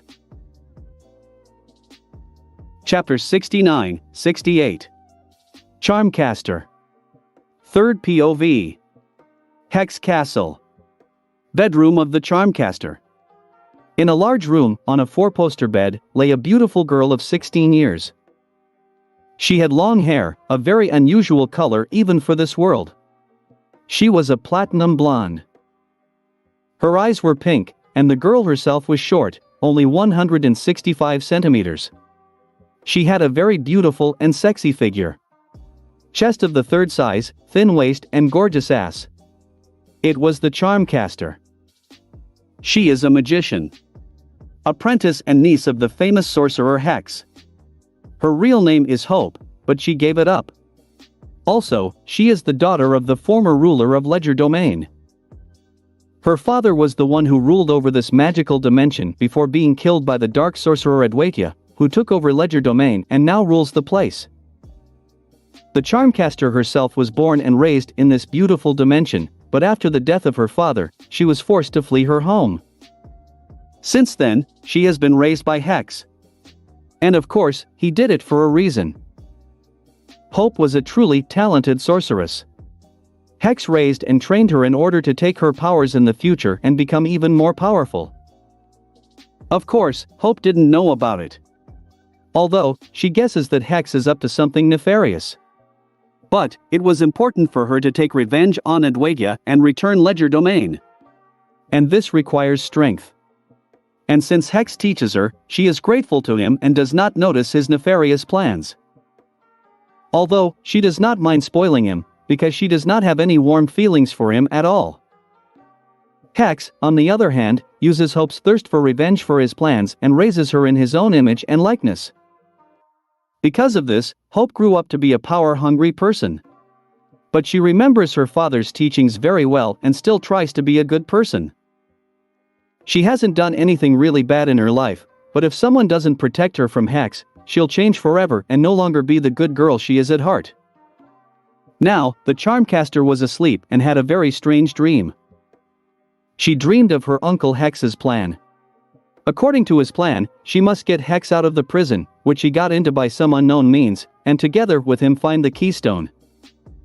Charmcaster accidentally found an ancient scroll that described several spells from the Arcana Book of Spells. How to find the keystone and how to restore charms of bezels, which Hex thinks have been destroyed. Using a solar eclipse that will take place in Las Vegas and spells, Hex will be able to recreate charms and gain even more power. It was this plan that Hope was dreaming about now, at least part of it. She saw the keystone, Las Vegas itself and the eclipse, and how Hex tries to perform the ritual and restore the charms. She saw all this in her dream, before he appeared. Incredibly handsome guy, 16 years old. He had dark blue eyes and completely black hair. When Hope saw him, she involuntarily held her breath and couldn't take her eyes off him. But the strangest thing happened to her magic. It just raged through her body. And I was drawn to this guy. When Hope wanted to succumb to the dictates of her magic and approach the guy, she suddenly woke up. What was it?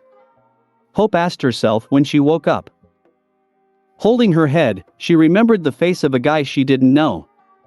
Who was that? Hope asked herself again. Judging by the dream, Uncle's plan will succeed and he will be able to get the keystone. That's good, maybe I'll have a chance to take it. Most likely, I can see this handsome man there. And I can understand why I dreamed about him and why my magic reacts to him like that. Hope said. Getting up from her bed, Hope said to the void. In the meantime, we need to get my uncle out of jail. I wonder who defeated him and took all his things. But it was incredibly funny. And most importantly, this unknown made the Staff of Ages useless for several weeks. It is worthy of respect. Saying all this, Hope dressed in her clothes, after which she went to breakfast, because she would need strength. _ Lex POV. Lex, Gwen, Ashley, forgive me. I don't know what came over me and why I behaved this way. Grandfather said, holding the hilt from the crumbling sword of Exhuage in his hands. Just at that moment, the ceiling began to shake. This is a sign that soon the entire ceiling will collapse right on our heads. We'll talk later, now we need to get out of here before we are buried here. I said and turned into the two tails. Having wrapped one tail around the girls and the second around grandfather, I teleported to our bus. Still, I never stopped praising myself for breaking into the castle of the Eternal Knights and robbing them. Without it, I would never have such a useful alien. If there were no two tails, we would have to save our lives from the falling ceiling of the temple for a long time. And so, once and for all, we have already escaped and are near the RV. Having released the girls and grandfather, I became a man again. Grandpa immediately turned off the camouflage field of the bus and went into it to take off his suit. We silently waited for him outside, because at first we wanted to talk to Grandfather. Leaving the bus, Grandpa looked at us with a guilty expression and said, "Excuse me. I acted very stupidly. By chasing a pig in a poke, I put you in danger. Grandfather, you scared us a lot with your behavior. You were like a crazy treasure hunter who would sacrifice everything for a treasure." Gwen said. "Yes, it was really creepy. Also, you made Lex commit a crime. But you are an adult and should take care of us." "And certainly not to indulge in crime," said Ashley. "It's good that you realized your mistake. But you have no idea how much you could set us up," I said with a frown on my face. "What do you mean?" Grandpa asked. "Do you really think that only you knew about the mask and the sword? Using Morgana, I was able to throw off a few treasure hunters. If I didn't, we'd still be chased by all the bad guys. But that's not all.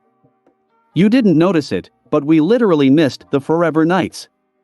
They may not be very serious opponents, but they are a headache," I said. "I didn't think about it," Grandfather said, clutching his head. "We understand how important this sword was to you. After all, you spent 30 years of your life trying to find him. But you acted differently than someone who wanted to hide the sword from dangerous individuals. More like someone who wants to use the sword," Gwen said. "Most likely, it was some kind of trap.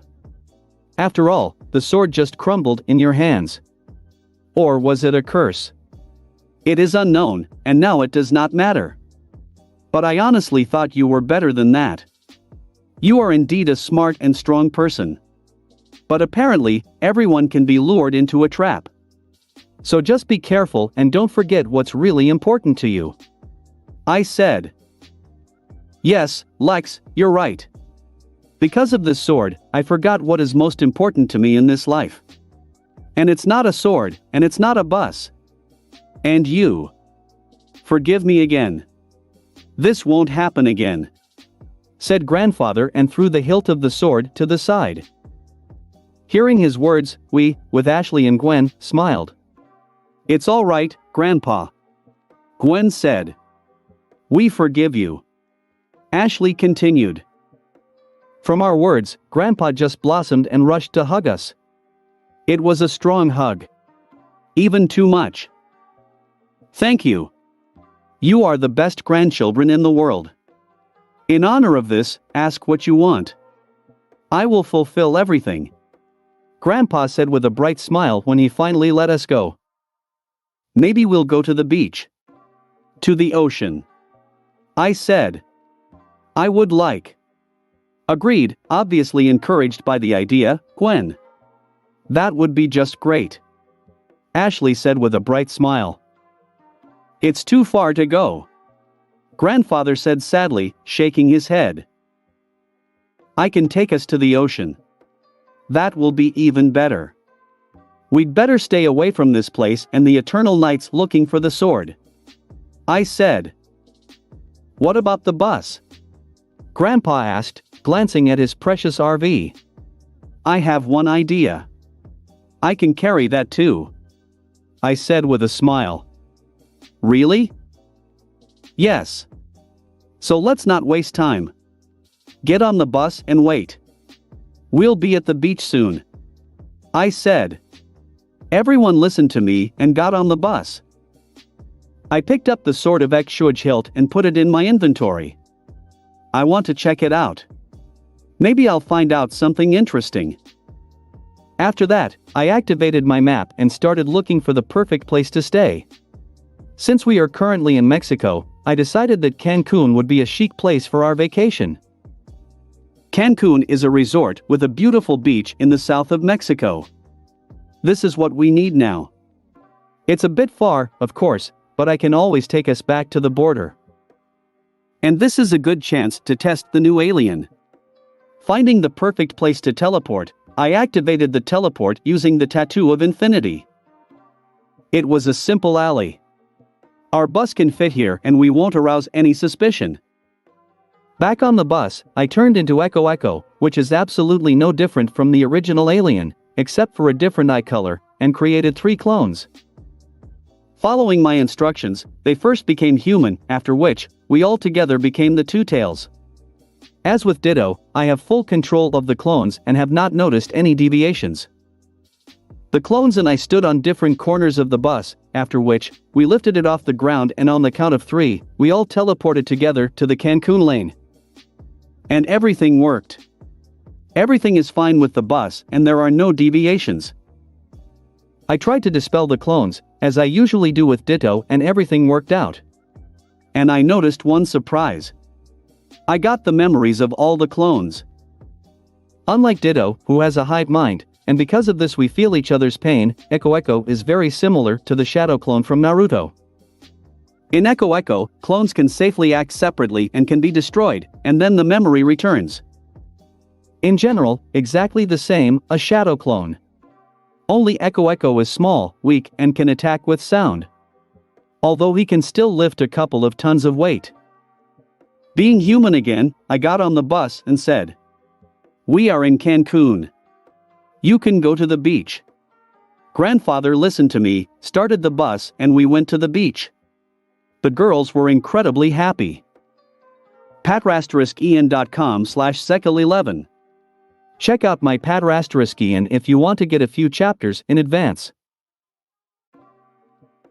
Chapter 70-69. Cancun. We quickly found a good 5-star hotel right next to the beach. Leaving the bus in the underground parking, we took our things and went to check into the hotel. We again rented our favorite type of room, with a living room and 2 bedrooms. This time, grandfather paid for everything, because he wanted to pamper us and in this way atone for his guilt. I did not interfere with him, as it would be easier for him if he could appease us. As soon as grandfather paid for the room, we immediately went there and left our things, changed into bathing suits, took towels and immediately ran to the beach. The beach was just wonderful. Golden sand, azure water, and most importantly, there were practically no people. It's weird, but we're better off. The infrastructure near the beach was also just great. There were also sun loungers and changing cabins. Also, there were different cafes all over the coastline, so we could always eat. But most importantly, it was full of all kinds of different water activities, in the form of surfing, wakeboarding, diving and the like. Although the waves were not very suitable for surfing, this did not stop us from enjoying all these sports. The girls and I tried almost everything that was on the beach. But, unfortunately, the day ended too quickly and we had to return to the hotel. After dinner at the hotel, we returned to our room. By the way, the buffet in our hotel was just a masterpiece. We were all so hungry all day that we ate almost half of everything that was offered. Everything was delicious. Entering the room, we all immediately relaxed and finally realized how tired we were today. I was more cheerful than everyone, but not by much. It's been a very long day today. We were all only strong enough to take turns showering and falling asleep in our beds. I was standing on the roof of a skyscraper in the middle of Las Vegas. A solar eclipse began in the sky. And on a neighboring, higher building, Hex stood holding the keystone in his hands. All this seemed to stop in time and absolutely nothing moved. Ignoring my surroundings, I looked ahead. In front of me stood a 16-year-old girl in a crimson cloak. It was the charmcaster. She also looked at me very carefully. I would even say considered. And so intently, as if she wanted to remember all the details. Finally, after a few minutes of staring, the witch came to her senses and asked, "Who are you?" "My name is Lex," I replied. "Lex, then. And what are you doing here?" the charmcaster asked, looking into my eyes. "It's like my dream." So, counter question, who are you and what are you doing in my dream? I said. Oh yes. I forgot to introduce myself. My name is Charmcaster. said the charmcaster, with slight pride in her voice. Seriously? Is your name Charmcaster? Who called you that? I asked doubtfully. Hearing me, the charmcaster blushed visibly and muttered something. I'm sorry, what? I didn't hear you, I said, putting my hand to my ear. My real name is Hope. Hope said more loudly. Hope. Hope. Beautiful name. With a smile, I said. Wow, she blushed even more. As sometimes happens just with girls. It seems that he told the truth, but she has already melted all over. To dispel this awkward atmosphere, I said. So what are you doing in my dream? After hearing my question, Hope finally came to her senses and said. Actually, this is also my dream. So this is some kind of shared dream? For two? I asked, tilting my head. Apparently. Hope said thoughtfully. And why is this happening? Why with us? I asked. I'm not sure. Something familiar, somewhere I heard about it. Hope bit her lip thoughtfully. Uncle Hex? Are you that skull-faced niece? I asked, pretending not to know about it. Skullface? Good said. Hope said with a laugh. After a bit of laughter, Hope finally calmed down and asked. So, you know my uncle? I met him once. He broke into the museum I was in.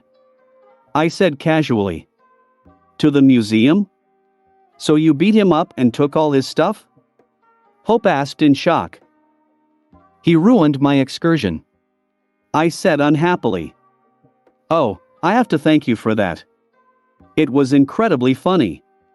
Hope said contentedly. I see you don't have a good relationship. I said. He is my magic teacher, and I am grateful to him for that. But I don't really like him. Too much force hit him in the head. It should have been dropped from heaven long ago. In all seriousness, Hope said. Very wise and mature words. I said in surprise. That's how my father taught me. With power comes responsibility. And there are always bigger fish. Under no circumstances should you lose yourself. With a sad smile, said the charmcaster. Looks like your father raised you well. With a smile, I said. Hope was clearly pleased with my words, but since this is a sore subject for her, she decided to change the direction of the conversation. And what did you do with the Staff of Ages? Hope asked. I was sorry to break it, but I couldn't leave the staff like that, because Hex would have escaped. So I just absorbed all the staff's magic. I said with a smile. So are you a magician? And what does absorbed mean? How did you do this? I've never heard magicians do that. Hope bombarded me with questions. I'm not really a magician. I'm just learning. I know, just a couple of spells. And I was able to do so, only because of my Anodite heritage. I said. Anodite? Something familiar, but I'm not sure. Hope said thoughtfully. They are such a magical race. My grandmother was an Anodite, so I'm trying to develop this gift. I said. Yes? And how it turns out? Hope asked curiously. Here. I said and made a magical construct in the form of a rosebud, threw it to Hope. Hope caught the bud and looked at it carefully. After a couple of seconds, she exclaimed. It's a magical construct. I have never seen such a perfect design. You have almost perfect control. Well, if you say so. As I said, it is with ordinary magic that I have problems. I only know a few spells and that's it. It's not easy to find books on real magic. With a smile, I said. But it's still amazing. Before Hope could continue, our magical energy behaved very strangely. Our bodies began to emit mana. Mine was blue and Hope was pink. What's happening? I asked. Our magic reacts to each other. It's like she wants us to be around. Hope said and walked over to me. When we were a step away from each other, the magic raged even more and I woke up. Underscore. Hope POV. I woke up abruptly. Now I was in a hotel room in Las Vegas. The plan is to get my uncle out of jail on the day of the solar eclipse. That's why I arrived here early. Remembering my dream, I thought about Lex. All this is very strange. Why do we meet in a dream and our magic reacts this way? While there is time, I should look for this whole situation in books. Yes, that's a good idea. But still, Lex is a very nice guy. I've only seen him a couple of times, and then in my dreams, but I already want to see him again. Especially Liv. I really enjoyed talking to him. Also, he said he liked my name. I haven't been in such a good mood for a long time. I feel so uplifted. Is it because of Lex? Does that mean I like him? Does he like me? He has a girlfriend? Maybe we can start dating? Blushing at the thought, I shook my head and pushed those thoughts away. Now it doesn't matter. Getting out of bed, I was about to go to my things, when I noticed that something had fallen on the floor. Looking down at the floor, I saw the rosebud that Lex had created for me with his magic. I wonder how he got here. Picking it up, I pressed the magic construct to my chest and with a huge smile, humming a song to myself, I went to get dressed. I need to look information about anidites. Underscore. July 11, 2010. When I woke up, I sat on my bed and thinking about my dream. Something strange is happening. Never heard of this happening in the original cartoon. The problem is, I have no way of knowing why this is happening. I'll have to rely on Hope for that. By the way, why did she say her name so simply? She doesn't like to mention him. Another oddity. It's okay, we're leaving tomorrow, and in theory, I can meet with Hope in person, the day after tomorrow. While I was scrolling through all these thoughts in my head, my phone rang. Taking the phone in hand, I looked who was calling me. The number was unknown to me, so I asked Morgana. Morgana, who's calling me? Call source is in Venezuela. Apparently, this is your familiar thief. Shadow? What he needs? I asked myself. After putting on a suit so that the shadow would not hear my real voice, I picked up the phone and said, I'm listening. Legion? This is Shadow. You said to call if information about something dangerous comes up. So, recently they found a certain mask of Apuk. With its help, you can find the sword of Ekshuaj, which, according to legend, is able to destroy the city with one blow. The thief said. I know about the mask and the sword. In fact, I've already dealt with it. You don't have to worry. I said, trying to hold back a yawn. Is that how? You are acting fast. And how? It's true? Is the sword really that powerful? Shadow asked curiously. Not. Maybe once he was such, but after so much time, he just crumbled to pieces. Didn't stand the test of time. I said honestly. It's clear. Well, then I won't bother you anymore. I'll call you when there's new information of interest to you. Shadow said. Even though it wasn't needed anymore, thanks for the warning.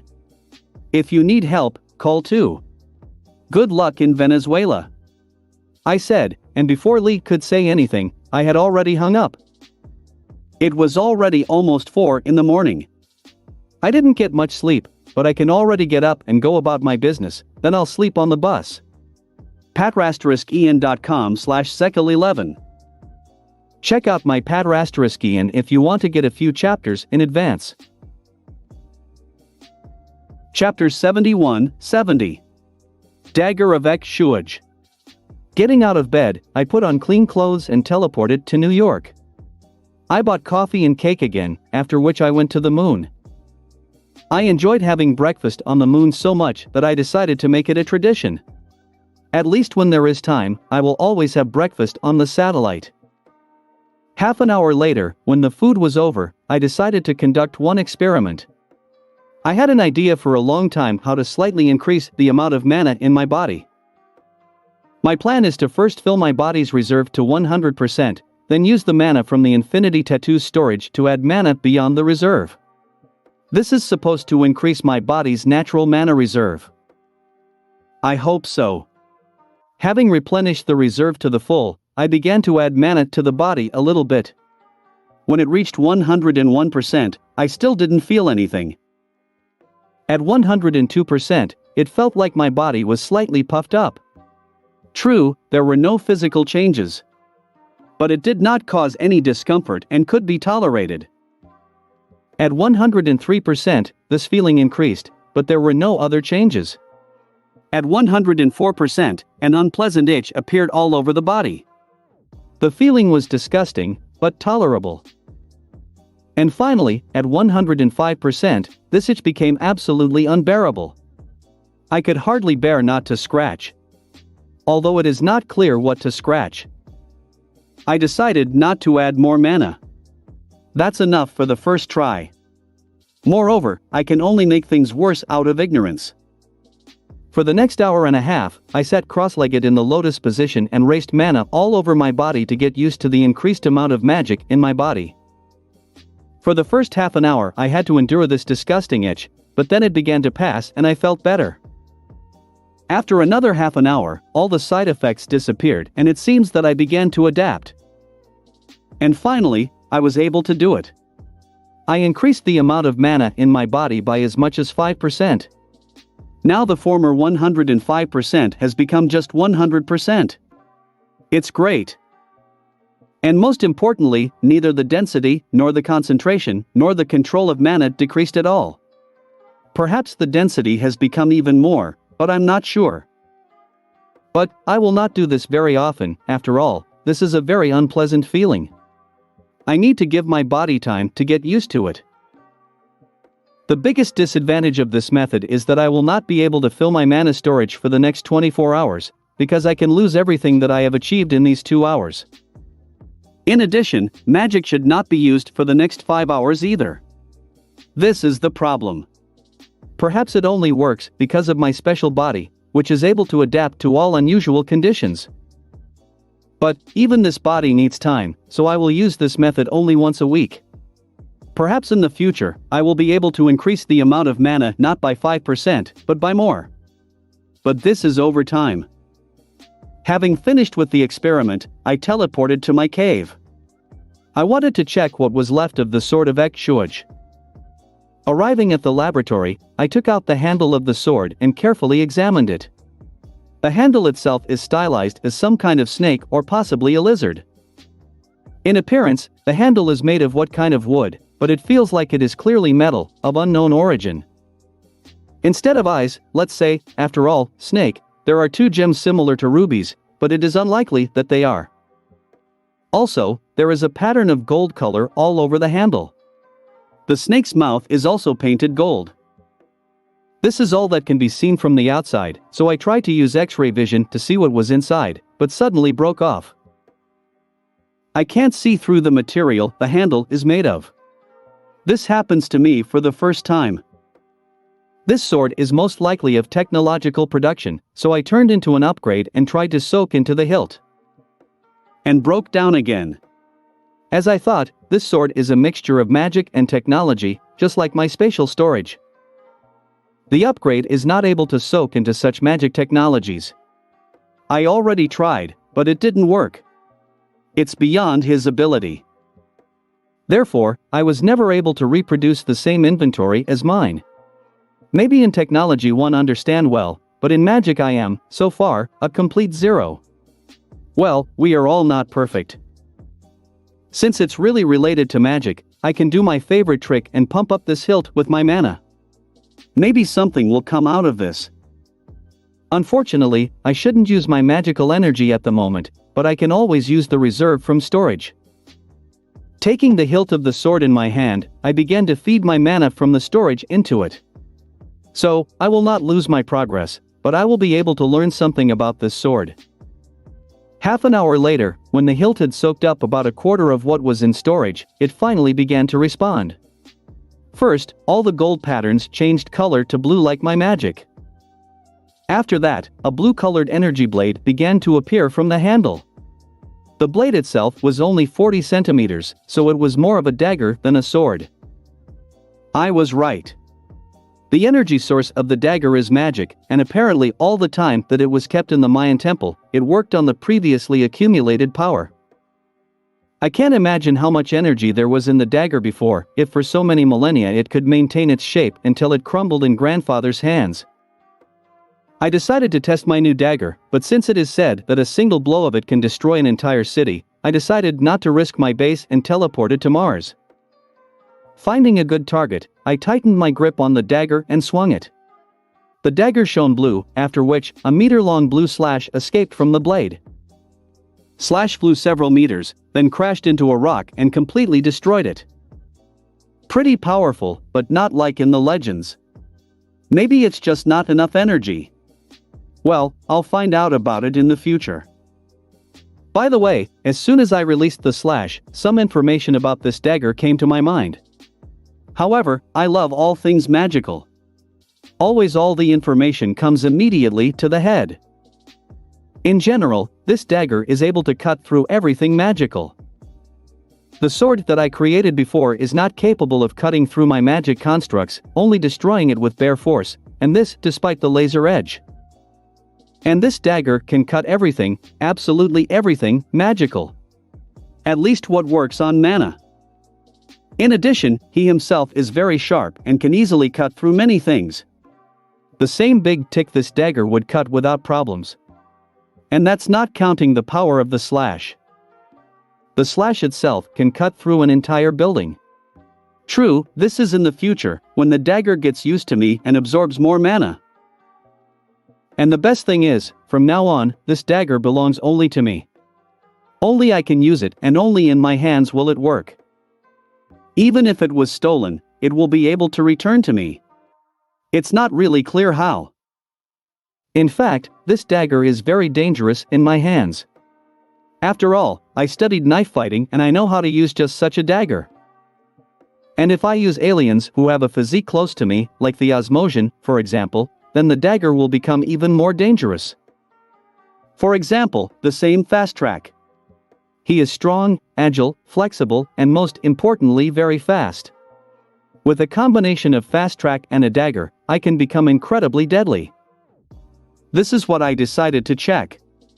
Turning into Fast Track, the first thing I did was carefully examine myself. Surprisingly, I was very different from Ben's Fast Track. Firstly, I was 2 meters and the figure was quite powerful, like a swimmer. Even more powerful than mine. Ben's Fast Track was lower and his figure was frail. In fact, my alien no longer looks like Ben's Fast Track, but Ben's 23 Fast Cat. But again, mine is clearly stronger. The arms also have spikes similar to Batman's and they are quite sharp. They are light blue. There are some on the legs too. The main body of Fast Track itself is blue and I am wearing only black shorts. On the chest there is wool of light blue color. It also has a not very long tail. Taking the dagger in a reverse grip, I began to use my Fast Track abilities to the fullest, along with my knife fighting skills. As I predicted, it was powerful and deadly. I really like this combination, so I will try to use it more often in the future somehow. I spent another hour on Mars, after which I teleported to the hotel. Everyone was already awake, so we took our things and left them on the bus. After that, we had breakfast at the hotel and again returned to the beach. By common agreement, we will stay on the beach until 6 in the evening, after which I will return us to the border and we will return to the USA and continue travel to Las Vegas. So we did, but the girls got a little carried away and we were able to return to the bus only at 7 in the evening. With the help of the map, I found the perfect place to teleport, near the city of Mexicali. Unfortunately, you can't teleport directly to the USA, otherwise there will be a lot of uncomfortable questions for us. So, using Echo, I created clones and together we teleported the RV. Once near the border, I returned to the bus, Grandpa started it and we went to Las Vegas, where we arrived at midnight. Quickly finding a good hotel, we rented our favorite room and immediately went to bed. I wonder if our shared dream with Hope will repeat again today? patrasteriskien.com/sekil11. Check out my Patrasteriskien if you want to get a few chapters in advance. Chapter 72-71. Planning. patrasteriskien.com/sekil11. Check out my Patrasteriskien if you want to get a few chapters in advance. Opening my eyes, I found myself back on the roof of the skyscraper. This place seems to be close to my hotel. In general, the whole scene from yesterday's dream was repeated. The same beginning eclipse, the same hex with the keystone on the neighboring building. And Hope is standing in front of me. The only difference was that Hope used to be about 10 paces away from me, now she's 6 paces away. I wonder if there is some hidden meaning in this.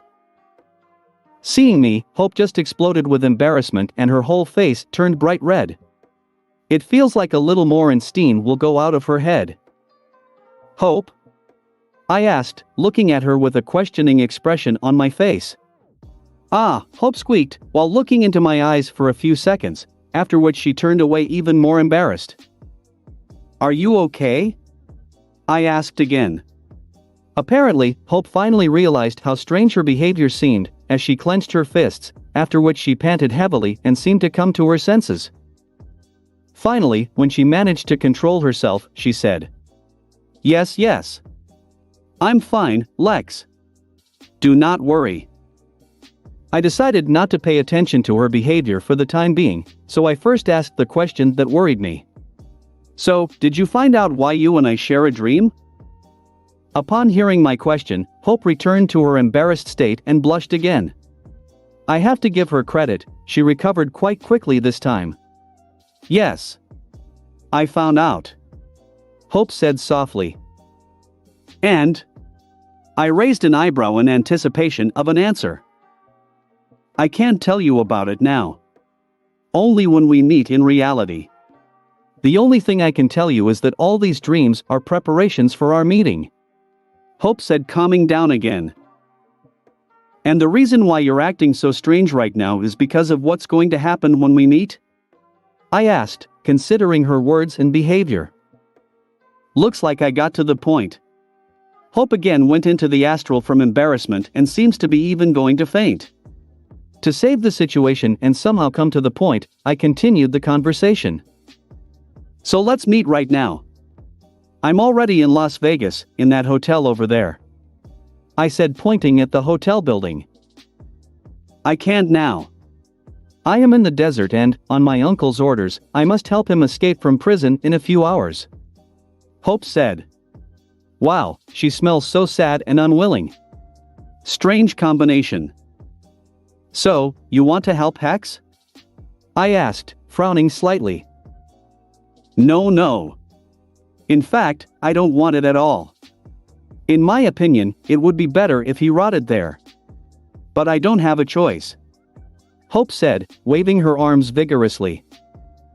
Listen, I understand that he is your uncle and you are grateful to him for teaching, but you should not do this. Even if you think it's your duty, Hex doesn't deserve it. In a soothing tone, I said. I don't care about him. I would have run away from Hex a long time ago. After all, he can teach me nothing more.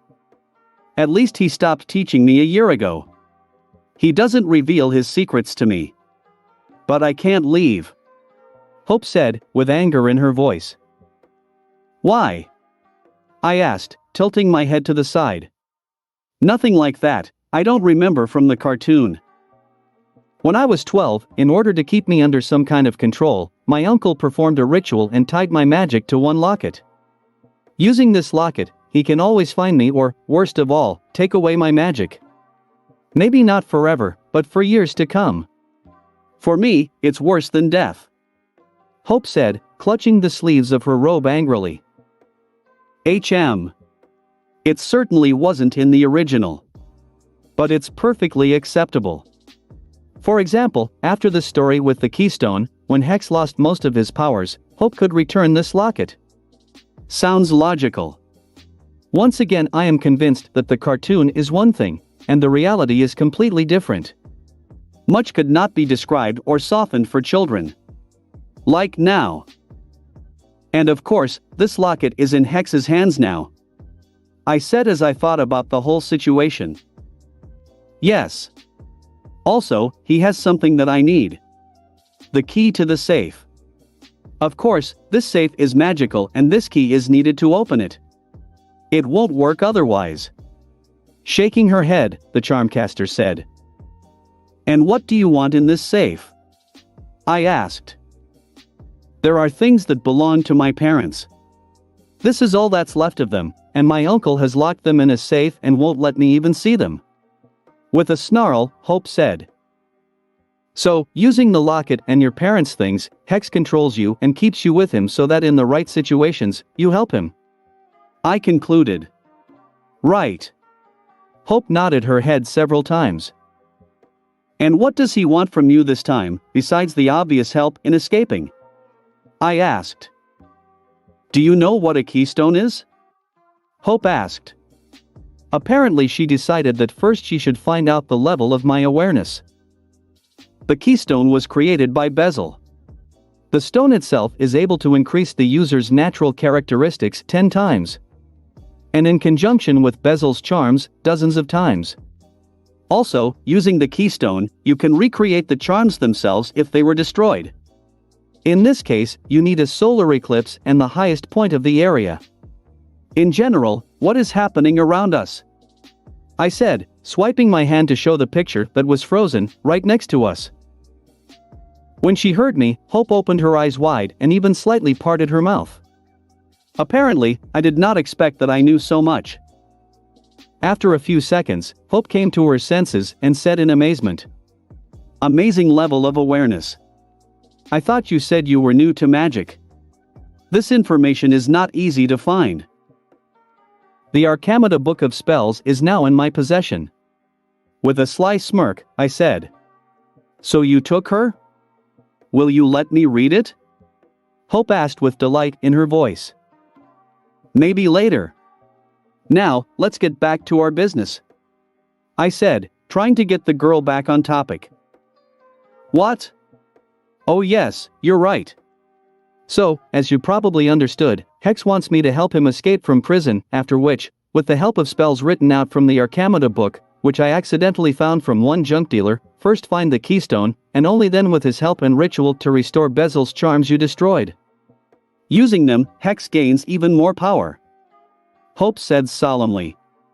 She clearly knows how to escalate the situation. And yourself, why didn't you try to find this stone? I asked. Clearly embarrassed, Hope replied. I tried. But I didn't have enough magical powers to find it. I could only find out that he was in Nevada. And that's it. But this just converged with the uncle's plans, because he is in prison, not far from Las Vegas.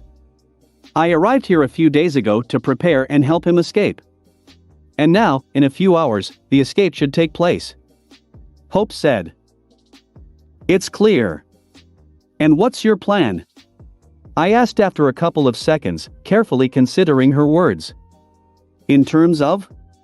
Hope tilted her head sweetly. I mean, what would you like to do after getting Hex out?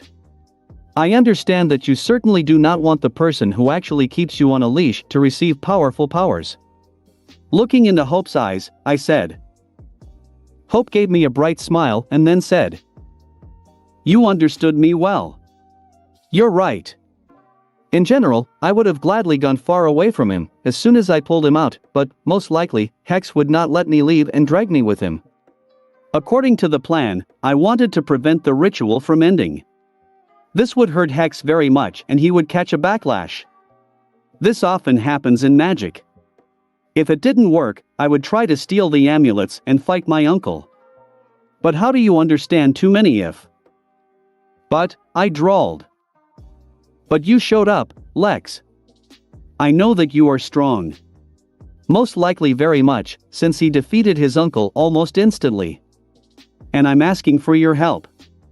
Help me defeat Hex and take the locket and key from him. With the eyes of a cat from Shrek, Hope said. Suddenly. I didn't think you'd ask for my help. We don't even really know each other. Thoughtfully, I said. You are the only one I can trust. After all, you are special. For me. With flushed cheeks, Hope said. Does your trust have something to do with all these dreams and this situation? I asked with narrowed eyes. Hope didn't answer. But she blushed a little more and nodded her head several times. Phew. Okay. How can I refuse such a beauty who trusted me? I said, letting out a sigh and rubbing the bridge of my nose. At the compliment, Hope blushed bright red again. God, she's on the verge of fainting again. I never thought that someone like the charmcaster could behave like this. But she's still a girl, what else to expect? Discarding unnecessary thoughts, I made a sly grin and said. But, do you really think that the one who had the Arcamada book in his hands for a whole month, in which all possible information is written, including about the keystone, did not take care of it a long time ago?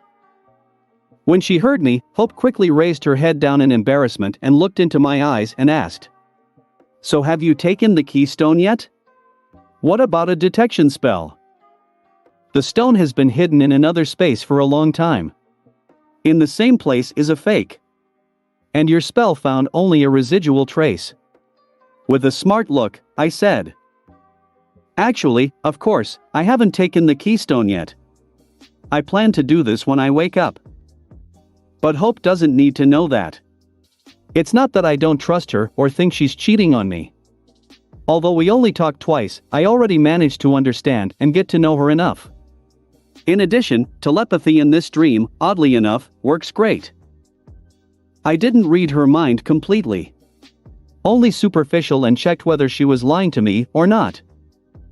Everything Hope said is true. And she was completely honest with me. In all our conversations, she never lied to me. The only thing that puzzles me is that with the help of telepathy, I was never able to find out about this whole dream situation. All I've learned is that our magic is involved. This is what I understood myself. And the reason why I lied about the keystone is pretty trivial. I just wanted to look cooler. I have to show off in front of the beauty. In truth, in fact, I almost forgot about this pebble. Lately I've been more interested in my new dagger. But it is not important. This is good. So Hex won't succeed. What about the locket? Hope said thoughtfully. Follow Hex's plan. When you wake up, help Hex escape and accompany him. When he comes for a fake, he will most likely again do everything noisily and attract attention. The city will quickly stop him. I have heard that the Legion have arrived in the city. Hex won't be free for long. With a smile, I said. Legion, Hope muttered, then her eyes widened and she looked at me in shock. But before Hope could say anything, I continued. But one detail needs to be changed. Before entering the prison, you should disguise yourself. You shouldn't show your face. No matter how powerful you are, you can always be caught. A great example, the same Hex who has been in prison for a month and is not able to escape without your help. But it was you who defeated him. He's in jail because of you.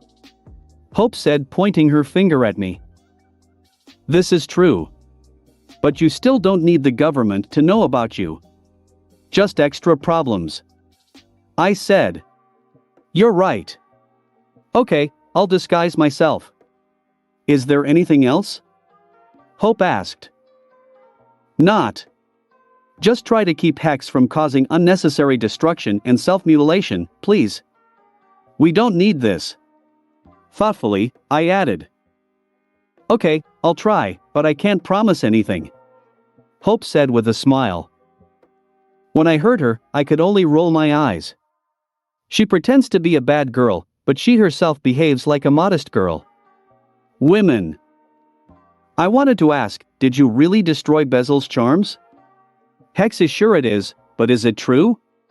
Hope asked after a while. I didn't answer. He just rolled my eyes and smiled. Hope didn't seem to be satisfied with my silence, so she was about to ask more questions, but suddenly, our magic went berserk again. Looks like we'll wake up soon. Hope decided not to waste her time. She ran up to me and kissed me on the lips. I did not even have time to enjoy her lips, as the world around collapsed and I opened my eyes already in a Las Vegas hotel.